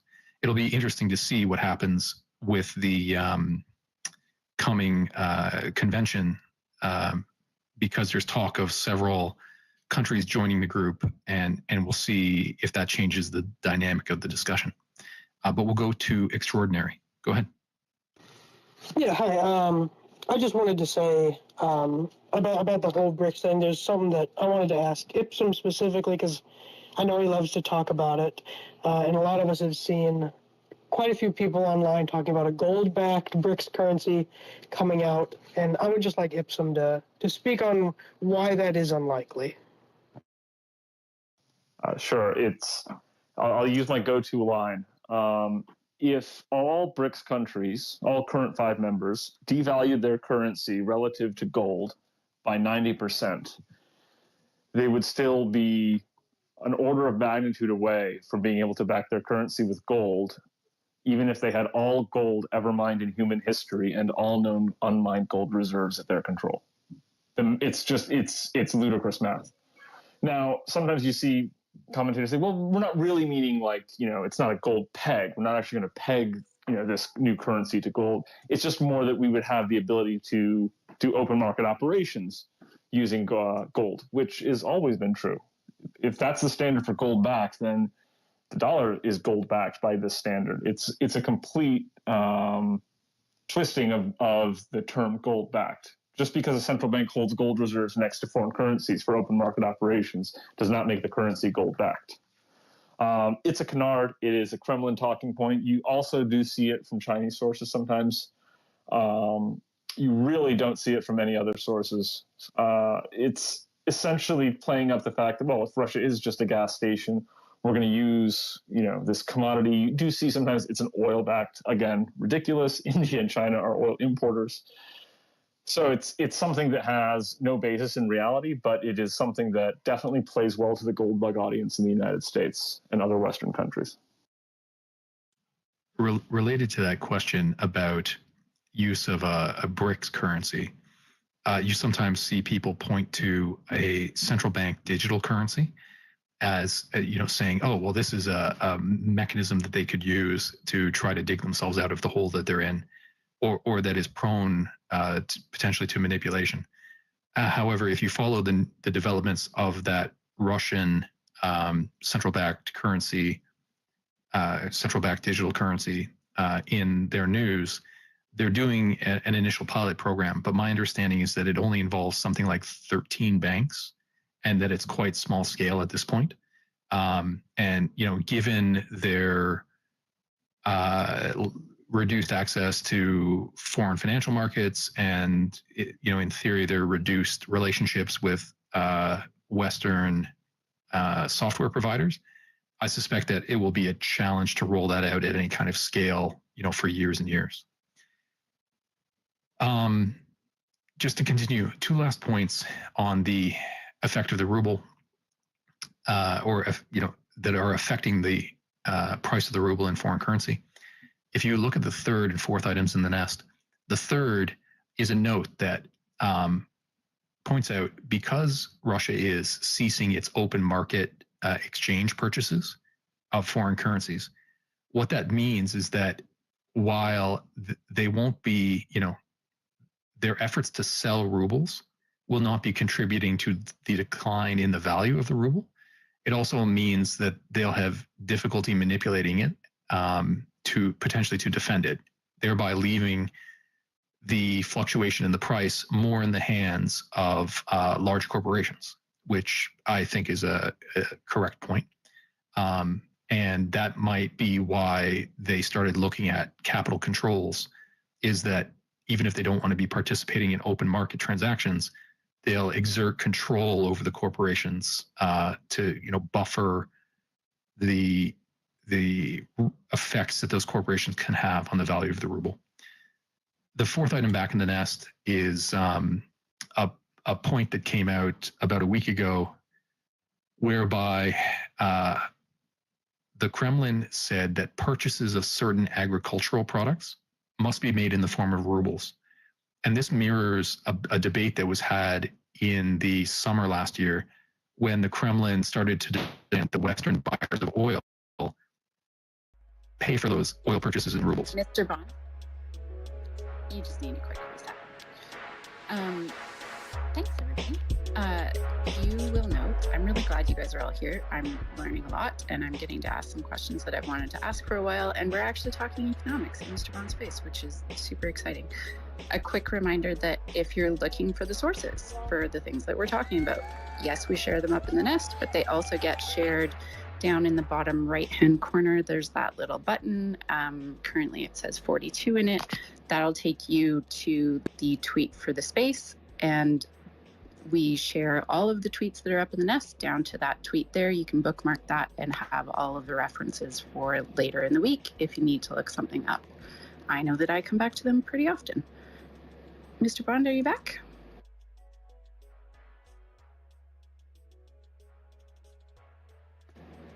Not quite. We'll give him a few more minutes there. Lauren, did you have anything else you wanted to add as we're going? Oh, and there he is. Go ahead. Sorry about that, guys. Always happy to hear Lauren's thoughts. If you have anything to add, feel free to put your hand up. But just to keep running, I was just pointing out the last item, which is fourth in the nest at the moment, about Russia demanding payment in rubles for agricultural products, how that mirrors their demand for payment of oil in rubles. But I really think that's a red herring, in that that policy for oil didn't really affect the outcome of anything. Some countries agreed to the mechanism. Others just said, we just won't buy your oil anymore. And ultimately, the way the mechanism works is that the foreign countries, they're not going out and buying rubles on the open market. They're paying for the product as normal by paying foreign currency dollars into a bank account in Russia. Then Russia uses that foreign currency to buy rubles and then say, now we're paying ourselves with the ruble. But that's exactly the same position that would happen if the companies are buying the Russian product in the foreign currency in the first place. Russia always, holding the payment they've received in foreign currency, can always turn around and buy ruble in the open market. So it struck me as being a lot more for political window dressing than anything else. But I see that's inspired Laura. So go ahead. It just warms my heart to hear another human being actually explain and acknowledge correctly that entire pay in rubles thing was a sham, and it was all about just setting up a bank account so that they could say we made them pay in rubles, even though the net market effect is literally the same as before. So it's like, we'll switch it in this bank account instead of switching it in our bank account like we were before. I also just wanted to say I'm going to have to drop because I've got family obligations at the top of the hour. But it was a real pleasure joining you guys, and really enjoyed the conversation, both this section and the earlier sections that I was listening to. Yeah, thank you very much for joining us. And given your interest in econ, I'm going to try and prioritize it a little bit more going forward. So when we do, we'll make sure to let you know. And if you're able to drop in, we'd love to have you. That'd be fantastic. Thanks again, guys. Thanks very much. Yeah, and so it's funny, Lorem noting that that approach to the payment in rubles thing didn't make any sense, and that it's almost as if you've studied economics, it applies universally, and that therefore if you had studied it, you wouldn't really have been distracted by the Russian demand for payment in rubles, because it seemed to catch a lot of people as suddenly being significant a year ago, when most of us seeing that just said no, that's merely a distraction. Okay, I am going to mention a couple things about implications in the Ukrainian economy. Then I'm going to get to some export stuff along the lines that Eleni referred to. So I'm going to run for about 10 or 15 more minutes. And then we will wrap up so we don't go particularly late tonight. So the material on Prep for Winter is just showing up in the nest right now. And to my mind, a lot of this is great news. Before jumping into that, I'll let Exit come in. So I just wanted to point out, I know maybe I missed you mentioning it specifically, but they have started the same scheme or will start the same scheme for grain shortly, of the payment in rubles thing. And if you actually read through all of the information, it left me quite confused, and I had to go ask a whole bunch of questions because I thought, well, this just sounds like they're opening a bank account. But yeah, if you actually read through all of the information, that's exactly what they're doing. And if you're not an economics expert like me, you can eventually figure it out if you just read through all the details. I did mention that they were applying it to grain. In fact, I used your tweet that caught it as the thing that inspired that brief back and forth. So anyway, well, I wanted to speak to the effects on the value of the ruble, We'll get into sanctions in a moment. We're unlikely to have time today to discuss the deeper implications as we did with the ruble part, but perhaps in future discussions, I'll try to speak to some more of the fundamentals. If anybody listening is saying, hey, this is great, it helps me understand it better, let me know. If you're saying, hey, I know this all, and so I don't want to listen to it anymore, give me that feedback too. I would appreciate understanding if you like this exploration of the background principles a little bit more. So with regard to Ukraine prep for the coming winter, I wanted to highlight this because I think it's a good news story. If you have a look at the first item in the nest, in one of the recent UK defense daily analysis, they came out and said they believe that Ukraine will likely be able to secure enough fuel for this winter. And I think it's great that, there was a lot of concern last year, both for Ukraine itself and for some of the countries in Europe. And because it developed quickly, there were massive spikes in prices for natural gas in much of Europe, in the United Kingdom in particular, I believe. But it seems like because this is now an anticipated issue, the hope is that those same high price variability conditions won't happen again this year. So it seems like Ukraine will have enough fuel for the winter. And in the second item, you'll see that the Ukrainians have put a lot of effort into repairing systems. There was an update from the Ministry of Energy or Ministry of Infrastructure that all of the thermal power plants in the country had been repaired after the Russian campaign to strike them. And then they came out about a week ago and made a statement that's some significant percentage, like 2/3 of the transformers that had been damaged in previous Russian strikes had now been repaired. And then the item I have in the nest today is the Ukrainian Prime Minister noting further funds that they've allocated, another $10 million in order to continue repairs in anticipation of winter. So it seems like they're putting quite a lot of thought into this. Exit, you had your hand up. Did you want to come in with anything? I can come in once you're done that block. I just have a quick comment after. Sure. So the third item back, we saw the UK Defense Intelligence saying Ukraine will have enough fuel for the winter. For the broader EU, this third item shows gas inventories, and you'll see that they have massively spiked. And in fact, in many places, they have actually filled their gas inventories already. They often will build up for winter, but this is quite early for that to happen.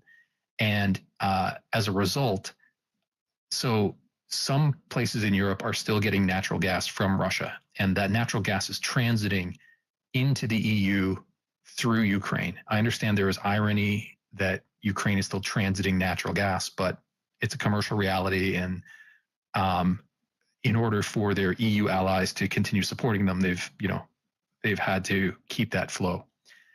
But what EU countries are doing is because they have filled up their inventory, they're now reducing the flow or even reversing the flow in some cases, and it's being building up the inventory of natural gas storage in Ukraine, which is quite interesting. And I know, Exit, you were going to wait till the end of the block, so I'm going to go to one or two more. So the fourth item back in the nest, when I spoke about that transit across Ukrainian territory of Russian natural gas, there was an announcement earlier this week where the Minister of Energy came out and said that when the transit contracts expire in this coming year, they would not negotiate with Russia for their renewal. And some people interpreted that as the Ukrainians are going to stop permitting the transit of gas. But those reports took the minister out of context. So I've provided the actual quote that he had here. And what the minister said was, we won't negotiate directly with the Russians, but we also understand that our friends in Europe may have need of this gas. I think what he said was, we hope that they will not have need of it. And we hope that they have weaned themselves off of it and found alternatives. But, he phrased it in a way that accepted that it may be a need going forward. which to me implies that they will not cut it off. They understand the diplomatic realities of continuing the supply to the EU. As a final point in this block, and then we'll go to exit, the fifth item back in the nest. I just included this because I was talking about prep for winter and fuel, and that was the note that one of the power supply lines to the Chernobyl power plant was shut down last week due to apparently some damage that it sustained in Belarus. This was 5 days ago. I presume that there's been an update, but I thought I would put it on your guys' radar. So in any event, I'll go to exit and then we'll go to Eleni. So number one, just a reminder, when Ukraine transits Russian oil products through their pipelines, they also get a transit fee. So that actually feeds their economy, which at this point is a really helpful and useful thing to have. They need all the economic help they can take. And this is one of the very few things that Russia isn't actively trying to control about their economy right now, and that Ukraine has kind of the stronger posture in that particular area. So when you view those stories, make sure that you're keeping that part in mind, that Ukraine has more control there. And then I guess my comment about the winter part, I saw somebody note earlier this week, I don't remember if it was about combat stuff or if it was about these stories, these economic stories, but they said something to the effect of winter's 3 months, or winter is a long ways away. Why are we talking about this already? And first of all, winter's not that far away. Winter in Ukraine is no more than 3 months away. And when we're talking about stockpiling fuel or repairs on things that could take months and months to order parts from the other side of the world, 3 months is not very long. And if they aren't already starting to prepare for winter, or arguably most of the way there preparing for winter, they are well behind the 8 ball if that's not where they are. So it's really important that they are actually preparing for winter, actively working towards thinking about the things they need to do there, and just have a plan in place with their allies. And just anecdotally, I know that yesterday I had full-on ice on my turkey waters. So winter is not that far away. Don't fool yourself into it. It is coming for you. Icing in August is crazy. You should probably move south. Eleni, go ahead. Hey, Michael. Thanks. First off, one comment on the natural gas storage situation in Europe. I understand Europe is making all the right moves, and it's clear that they're going to be at full storage by the end of the year. But that storage isn't necessarily designed to get them through winter without some of the pipeline flows that were happening previously.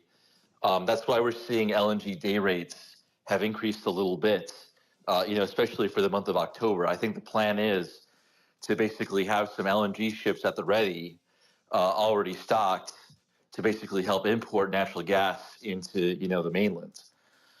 So hopefully if hopefully we get a relatively mild winter, but if it's a cold winter, things might be tight, and hopefully folks listening to this in Europe can still take some personal responsibility on this.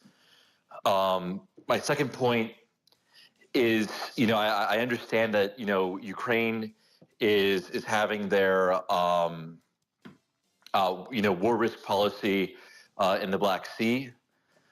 One quick comment on it is that Greek and Turkish shippers aren't sure if it applies to the Caspian Pipeline Consortium, which is basically Kazakhstani oil. That they're basically exporting about 1.3 million barrels a day of Kazakh oil through the Black Sea, through kind of near Novorossiysk.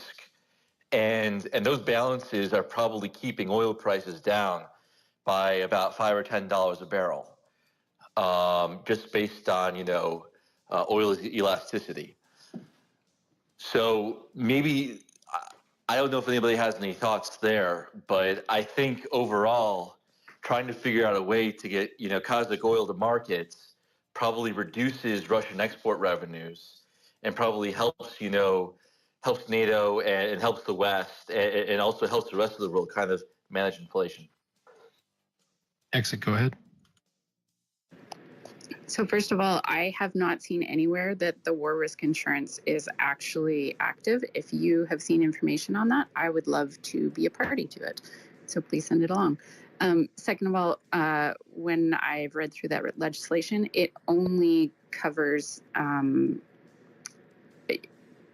shipments from Ukraine, or essentially parties operating in Ukraine. So it wouldn't cover the Kazakhstani oil. I definitely understand your point of supply and demand. Having the Kazakhstani oil out there would be helpful to keeping prices low in general.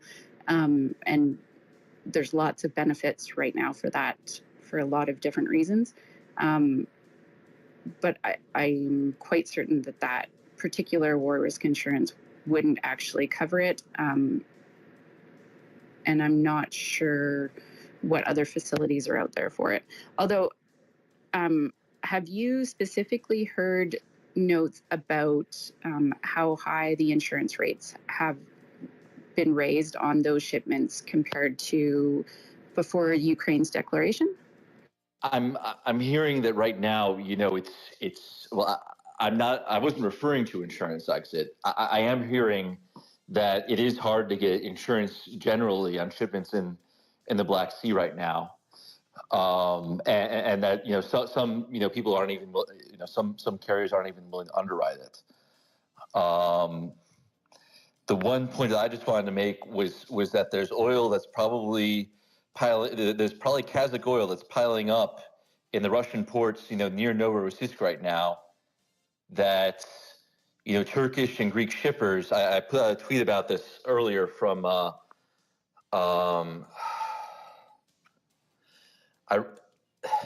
other guy we cited here, Robin Brooks. Robin Brooks, that's right. And if they're not able to export it, it's going to wind up affecting oil market balances, and that's going to drive the price up.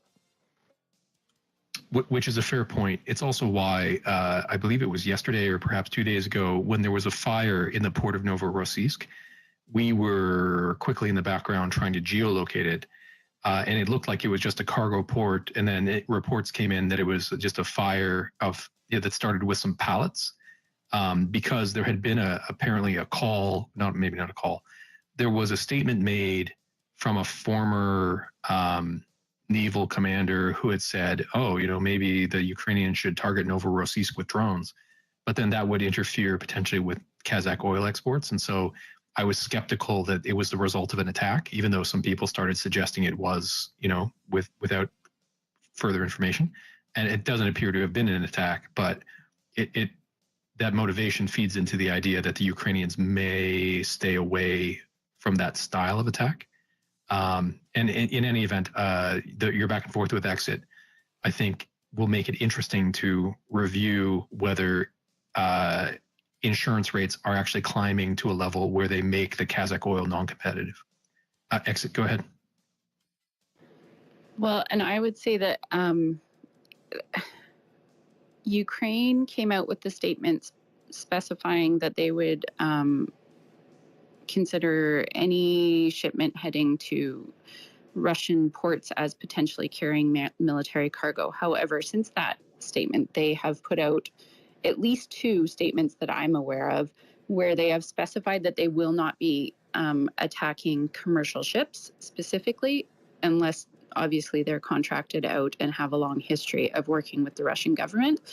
And my understanding from the last 2 or 3 days is that I'm talking about grain specifically, not oil, but grain, Russian grain for sale from Russian Black Sea ports is being purchased at an increasing rate because it has more certainty and safety than Ukrainian grain from Danube River ports, which are the only ports that are actually open, or even Constanta.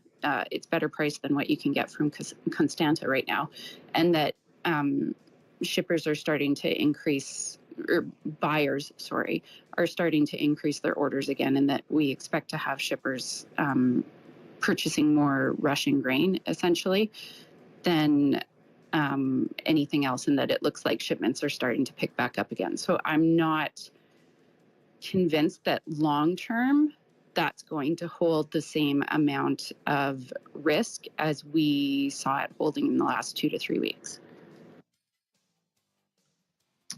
Okay, so that's interesting back and forth. I will have one more point in response to comments that Eleni made in a moment.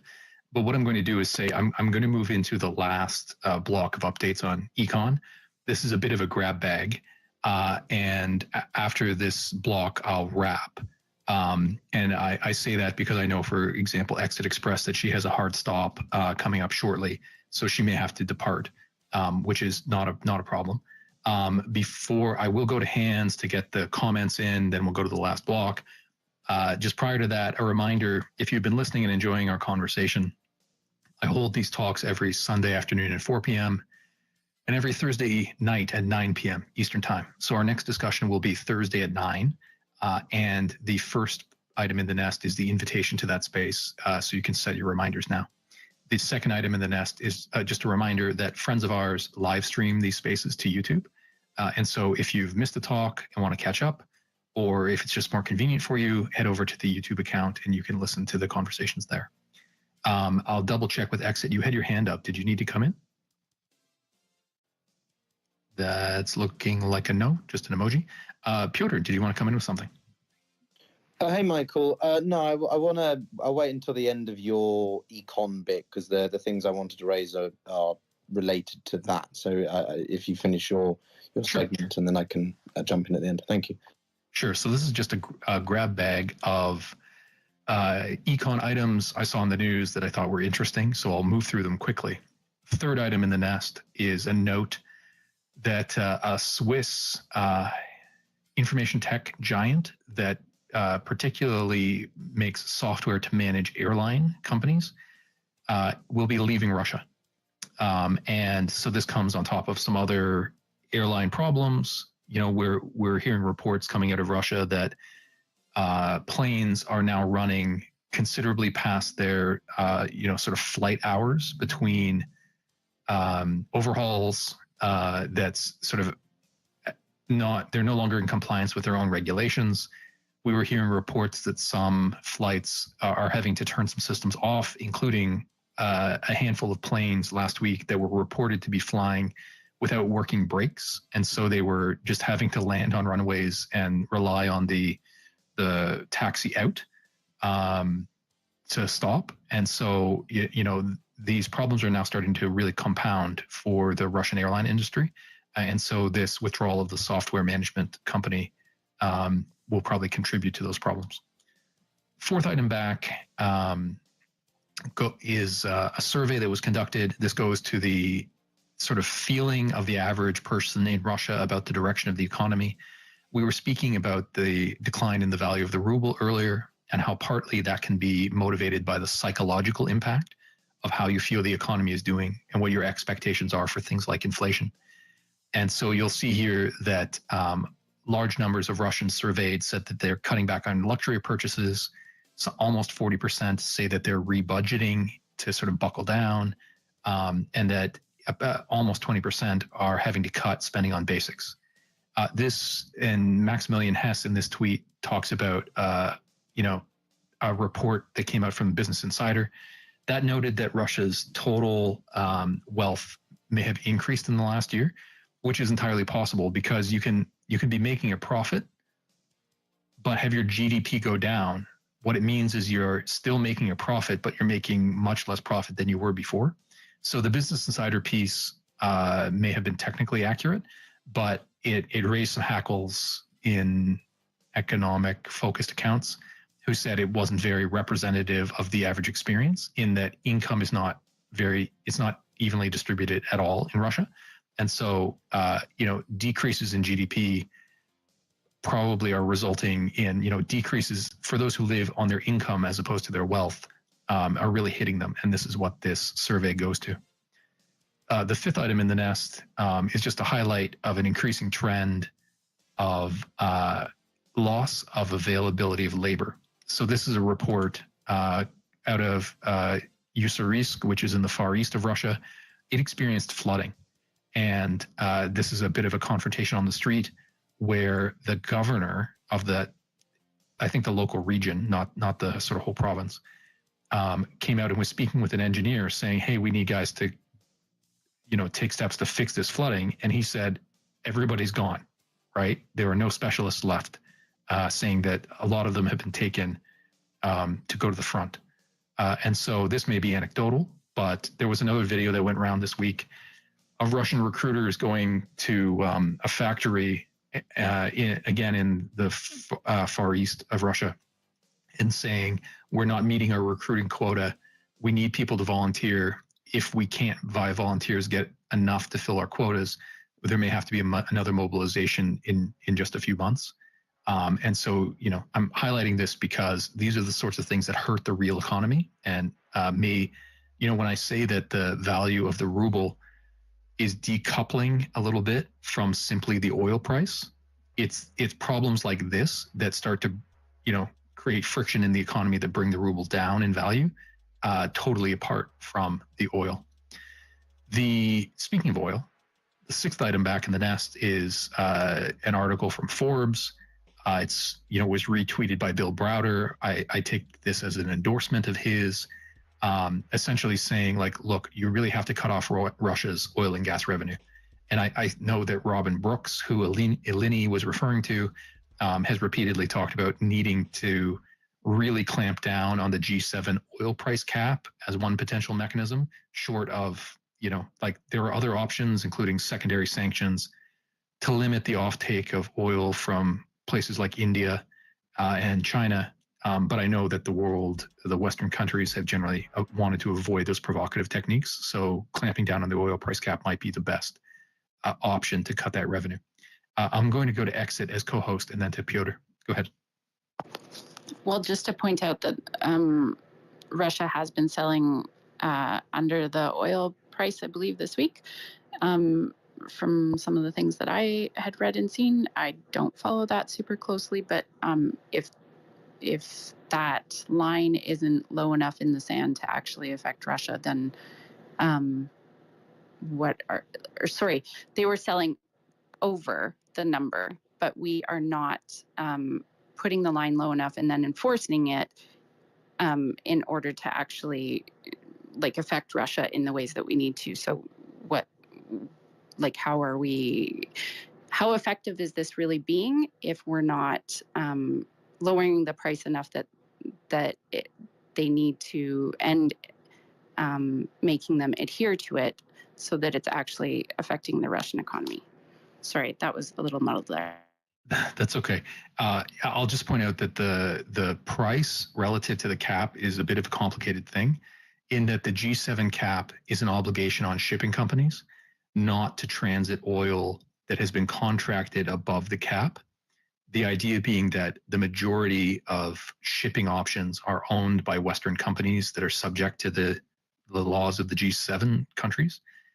But as Russia starts to rely, it's increasingly relying on some Chinese ships. There are increasing reports of Greek ships being sold to Russian companies. So those Russian shipping companies aren't subject to the G7 cap, so they can transit oil that's selling above the cap. So when you hear that the price is exceeding the cap, it's likely not because G7 shippers are cheating. It's probably more because Russia is adapting to the cap conditions in order to create its own transit mechanisms that aren't subject to the cap. Right. Anyway, so it's a little more complicated, but I appreciate your point, Exit. We'll go to Piotr, and then we'll go to Eleni. Well, this is all very timely and convenient, because if it's confusing and perplexing for some of you, it is for me too. which is why I've lined up just some of the people that you've mentioned, Michael. One of them is Bill Browder, and the other one is Alina. I'm currently emailing her back and forth, trying to find time to get her on, because the one thing I realized is that I haven't done enough to do with the geoeconomics of the war, so I want to change that. And whilst we're working out the timings with those two aforementioned names, do have a session on Tuesday to talk about China and the US. But given how much China is backing Russia in certain areas, we're going to go into that a little bit with my speaker on Tuesday. So I don't know if Exit has posted it, but it will be somewhere in the nest at some point if you want to join for that. The second one is meant to be with Bill on Thursday, but we're currently working out the details. As I say, that might be next week. And I do have another person called Tracy Chi who does a lot of energy stuff. And given the relevance of the oil and gas corridors that we were talking about, you mentioned Kazakhstan, I was planning to go into a bit of that with her.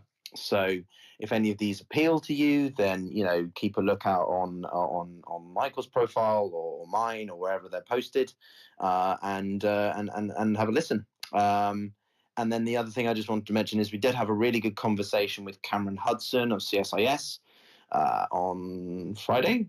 Last week, 2 weeks ago, about Russia in Africa, and given the developments in Niger and uranium and generally sort of Russia's interests in sort of controlling the commodity and energy markets, or some of them at least, metal markets in that part of the world. That was quite an interesting conversation. Sort of Cameron thinks Russia's being monopolistic in that way. And then the last point I was just going to say was concerning the reduction in consumption that Russians are doing. I mean, this is something, unfortunately, that Russians are used to because of the hardship that they've dealt with for many a decade. It's sort of hardwired into some generations that sort of it's just like, oh, well, we're in a wartime setting. Okay, well, we're just going to have to cut back on what we can consume. The Dacha season, which is essentially Russia's summertime, is beginning to draw down. As you say, Ukraine's getting colder, Russia's obviously going to get colder, so Russians are going to be sort of just accepting that sort of winter's coming and it's getting tougher, and therefore we all have to make sacrifices, but it's all in the greater good of protecting Russia and its self-respect from the dangers and arrogance of the West. That's the kind of rhetoric that the Kremlin will try and push. So and unless we see literal mega changes to the economy where they can't even get bread or something, I can't see a lot of Russians sort of being easily, deterred by the direction of the economy, to be honest with you. But that's just my personal experience studying the country. So anyway, thanks for the room. Yeah, thanks, Piotr. That sounds like a great lineup of guests. So I'll look forward to those discussions, and it'll your thoughts on how much Russians are influenced by the effect on the economy. I'm sure will be interesting to discuss with some of those guests, because I imagine, for example, Browder would be a strong advocate, even if he may agree with you. He would still be a strong advocate for maintaining course. Eleni, did you want to go ahead? Hey, Michael. Comment on oil and the cap. I think the issue. I think the cap. It was an interesting strategy. I think it continues to be interesting. But overall, the Saudis really want the oil price to be probably at 90. And there's a number of reasons why, for the long-term sustainability and stability of the oil markets, some of the producers kind of want it, to move back there. And they're probably going to wind up getting their price, at least on Brent.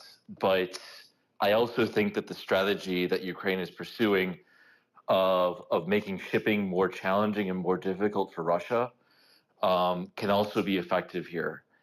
And it'll be interesting to sort of see what the West's response is overall on all of this.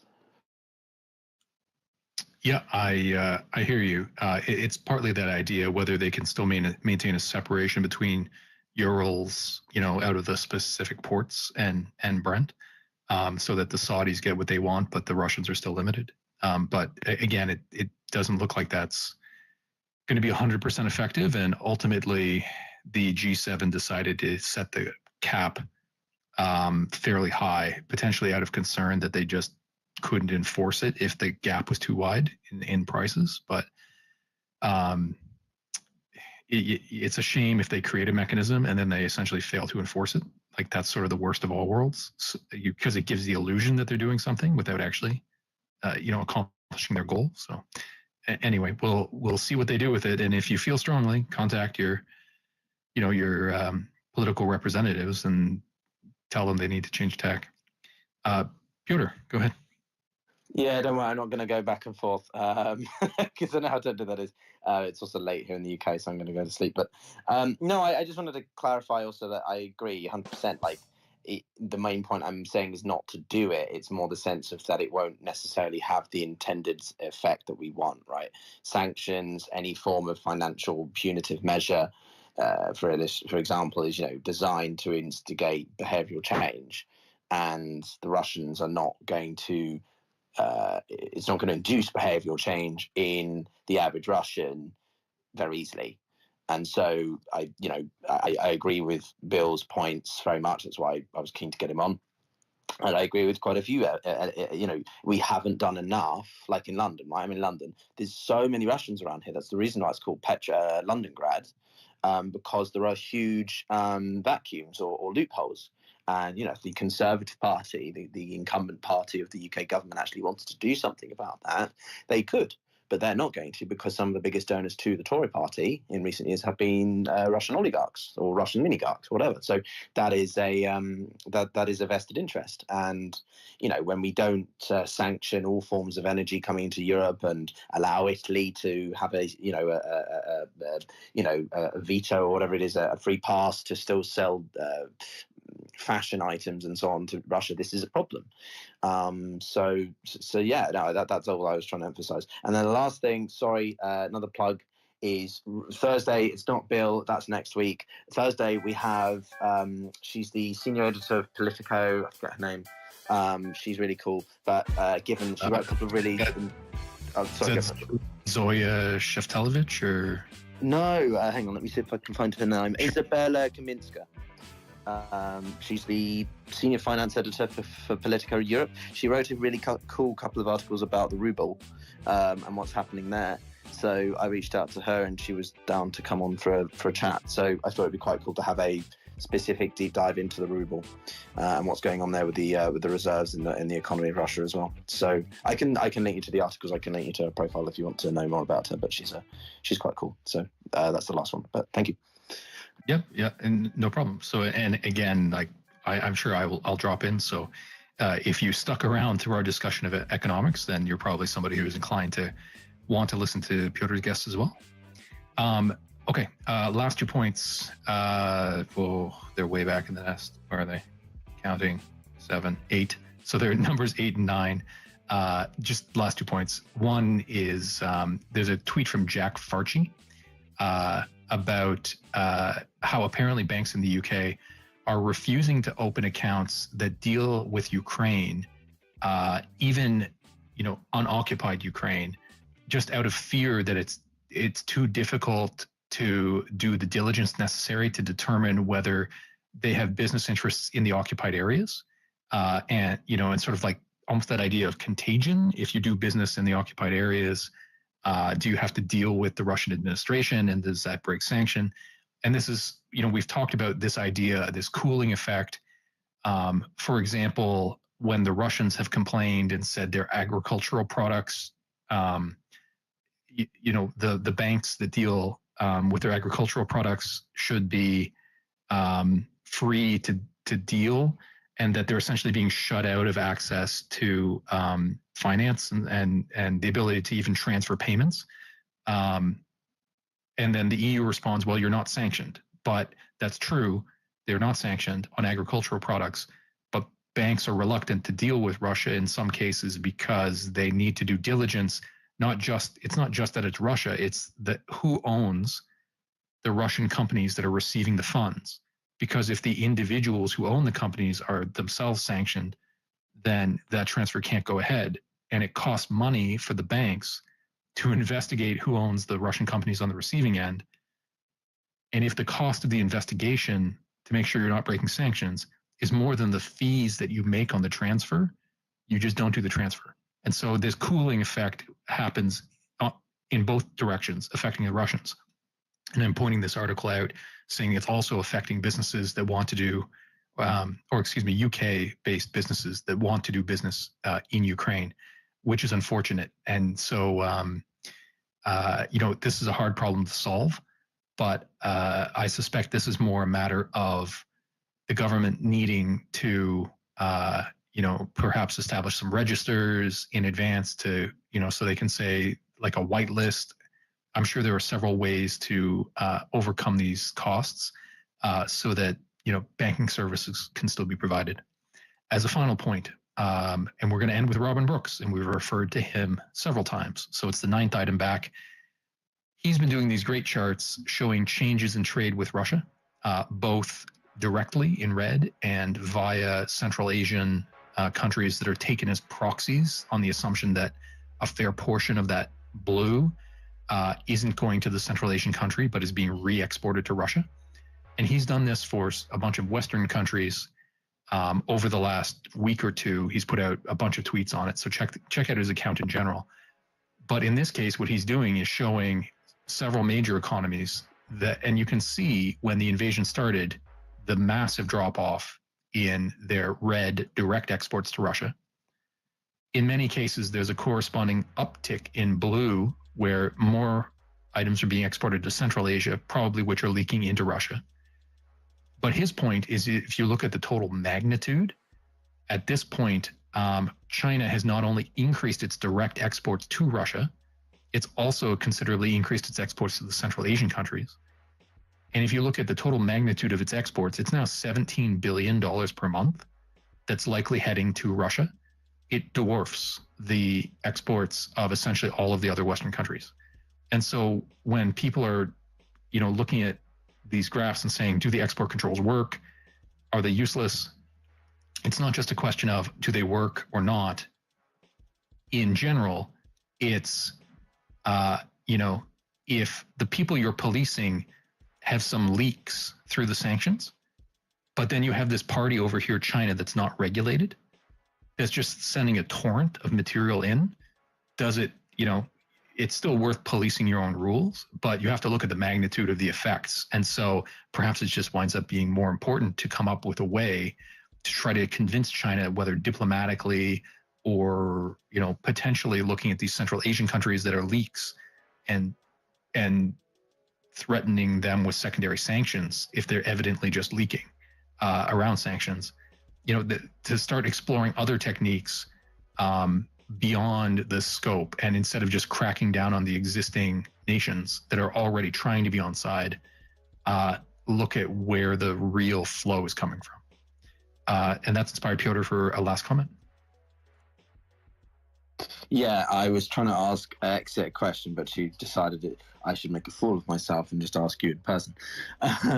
No, but I'm just wondering, what was the name of the person you said, thinking it was that person I was talking about, but it was someone else? Zoya Sheftolovich, I think. I'll send you her profile. Not going to even spell that. Okay, if you can forward me that, I'll reach out to them. Thank you, buddy. Yeah, she's just when you said an editor at Politico, she is an editor at Politico. I guess just not of the. She may be like a regional lead. Yeah, so I'll send that to you. Okay, and so with that, I think we're going to wrap up. So I'd like to thank everybody for coming to join us and listen in today. We had a great presentation from Colby on the implications of the supplemental budget request in the United States and sort of the political machinations there, as well as the implications of the fact that the United States hasn't used all of its drawdown authority that it's been granted, across two different Congresses now. It's great to understand those nuances, both for the lost opportunity that they embody, but also what may happen in the next couple of weeks as there's this political fight over some people trying to use leverage to get more useful aid to Ukraine. And then we also opted today, instead of digging into the offensive and Wagner and common issues, to focus on the economy. And so I'd like to thank Lorem Ipsum, who joined us for a good hour of discussion on that, and just had to leave us recently for jumping in. Thanks to all our speakers. If you're listening, I would encourage you to look at the profiles of our speakers. These guys have been following the war essentially since the beginning. I think they're all worth, consider giving them a follow. And I'd like to thank my two co-hosts, Exit and Colby. Without your guys' help, it would be very hard to run these spaces. And so with that, hopefully you'll join us in our next conversation on Thursday night. And until then, have a great night.